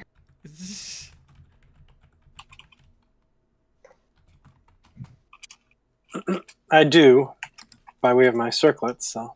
Oh man, roll that shit. And considering it's coming from your circlet might actually know. Like, if you had said, I have 85 ranks in knowledge religion, I'd be like, this is just something you don't know about. But because it's from an object that was, like, purchased and inhabited with a spirit of a great theologian, quite possibly from another plane of existence. That's a 38. Yeah, you know about Lolth. Lolth is... Okay, so the things that Fuck, she's hot. Oh no, she's hot. Oh no, she's hot. Wait, Clem, you gotta check. Fuck, you'd be... Oh, man. Clem, Let me. evil fucking incarnate. You would be on your knees in like 2 seconds. I can't wait to meet her. Hot, obsidian skinned, white haired. Boom. Well, sometimes she's a fucking spider, but you know. Oh no, I'm into it. In my world, Lolth is always a spider. Yo, Oh, okay. yo. Oh, there she is. All Good right. lord. Yeah, Clem would still fuck her. Absolutely. Oh, no question. Okay, so here are the things about Lolth that makes Lolth dangerous. Number 1, she can travel through time.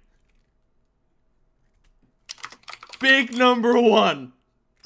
Lolth can literally travel through time.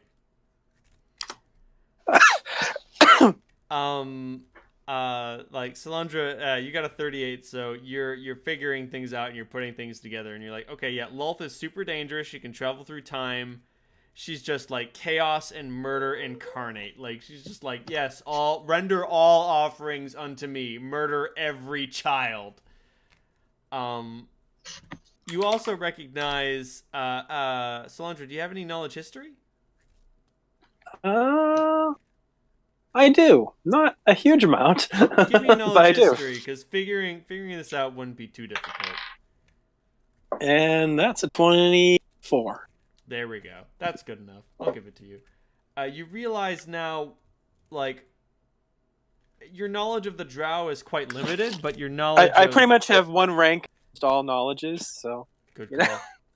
Your knowledge of the drow is quite limited because you only know what Clementine has told you, but you're sort of like piecing things together just like from how societies evolve, and you're like, well, if they live underground and there are a bunch of elves and they're probably kind of like this, and so they probably have like a sort of like twisted honor society, that sort of thing, like, oh, I followed the rules even though I bent them as far as I possibly could to gain as many advantages as possible, blah blah blah blah blah. And then then you take what you know about Lolth and you're like, oh, these things don't fit. These things don't fit at all. Oh my god.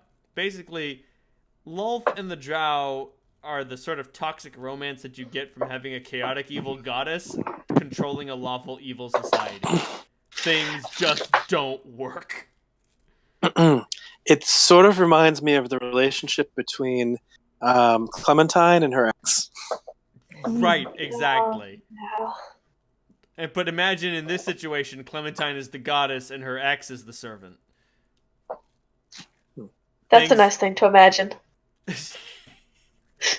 nice thing to imagine, but things have not necessarily improved.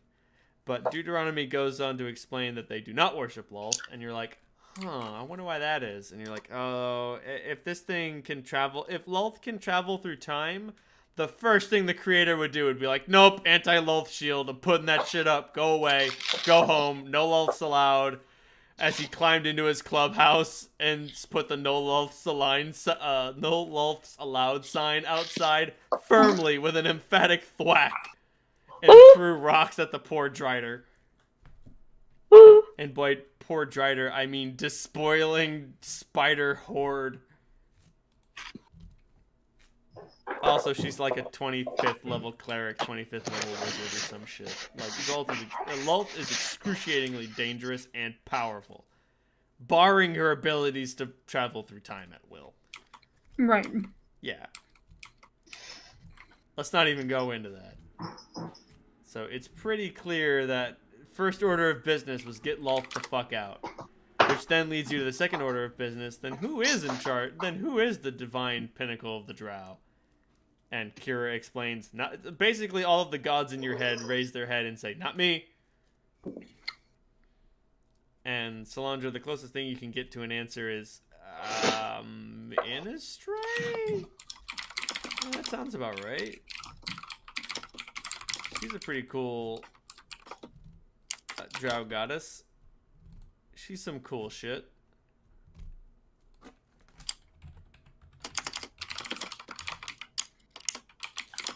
I always liked her. So this reminds me of Gemma. This is when I visualize Gemma. It's this dude here. I have a different sort of visualization for Gemma. Hi, monster. Ouch. Ouch. You know, I've been meaning to draw him. Give me a hot minute. There we go. So basically, the Dark Seldarine still exists amongst the drow, but Lulth the Interloper has been uninterloped. Bitch. Bitch. Get the fuck out. So we've got Veyrun, Kiaransali, Silvatarm, Ganadar, and Illustrae. Okay. So I have to admit, when you're talking about that version of Lulth, I do think of the stock. The what? From Saga stock. Yes. Wop wop.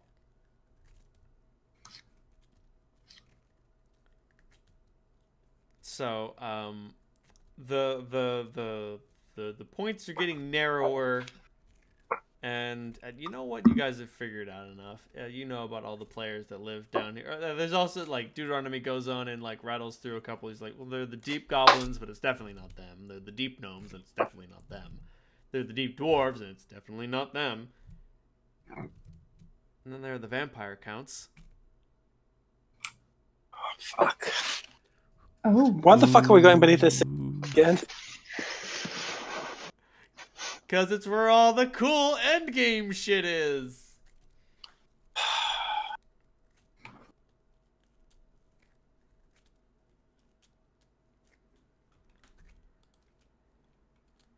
Oh boy.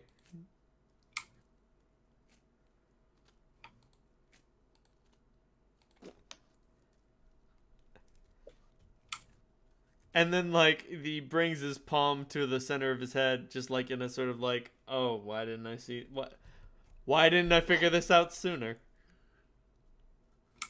I guess it was never a question that I wanted to ask. That being said, you can continue asking other incredibly uncomfortable questions next time on Septemport.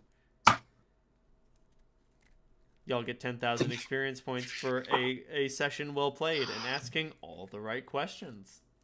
Hell yeah. 10,000. Did he figure it out there at the end? Yes, that was him being like, oh, why didn't I figure this out sooner? So he's not going to tell us? Oh no, he told you. It's probably almost certainly, like 95% certain the vampire counts. Oh. And even... Monster, there's another door. Go around. All right, yeah, we know that someone was pulling Gadra's strings. So we knew that there was a master involved somewhere. But So- it wasn't Drax himself, but someone Right. who wanted him. Yep. And now that he's been reduced to this sort of animalistic state, he's just like, nah, kill the living. I had thought it was just some random lieutenant of Drax who wanted him back. Yeah, but If there's a organization of fucking vampire counts, well, it starts making a lot more sense. Fuck. That means freeing Gadra is going to be could be even tougher than I thought. I'm very happy the enchantment that I have on my arm. It's gonna save my ass so much. Oh yeah, if you go up against the vampire counts, you're gonna want to have protection against negative levels. Get you some. I got me some. I do not got me some, so I gotta fix that. Oh no. Just prepare. How much does Scarabs of Protection cost? Quite a bit, but I think you'll find that they're well worth it. Monster, I swear to God. I seem to remember it's like the best thing. Oh yeah, Scarabs of Protection are fucking invaluable. 38,000 gold pieces apiece, and you know what? They're all worth it. So much. Okay, that might be an investment. I don't know if this Holt might still need one. What about Holt?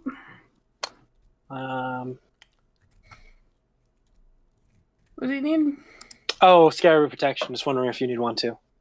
I think Clementine and I need one. You guys need them the most. I've got a thing that I have a 25% chance to ignore negative levels from any attack. That's good shit. I won't say no to one.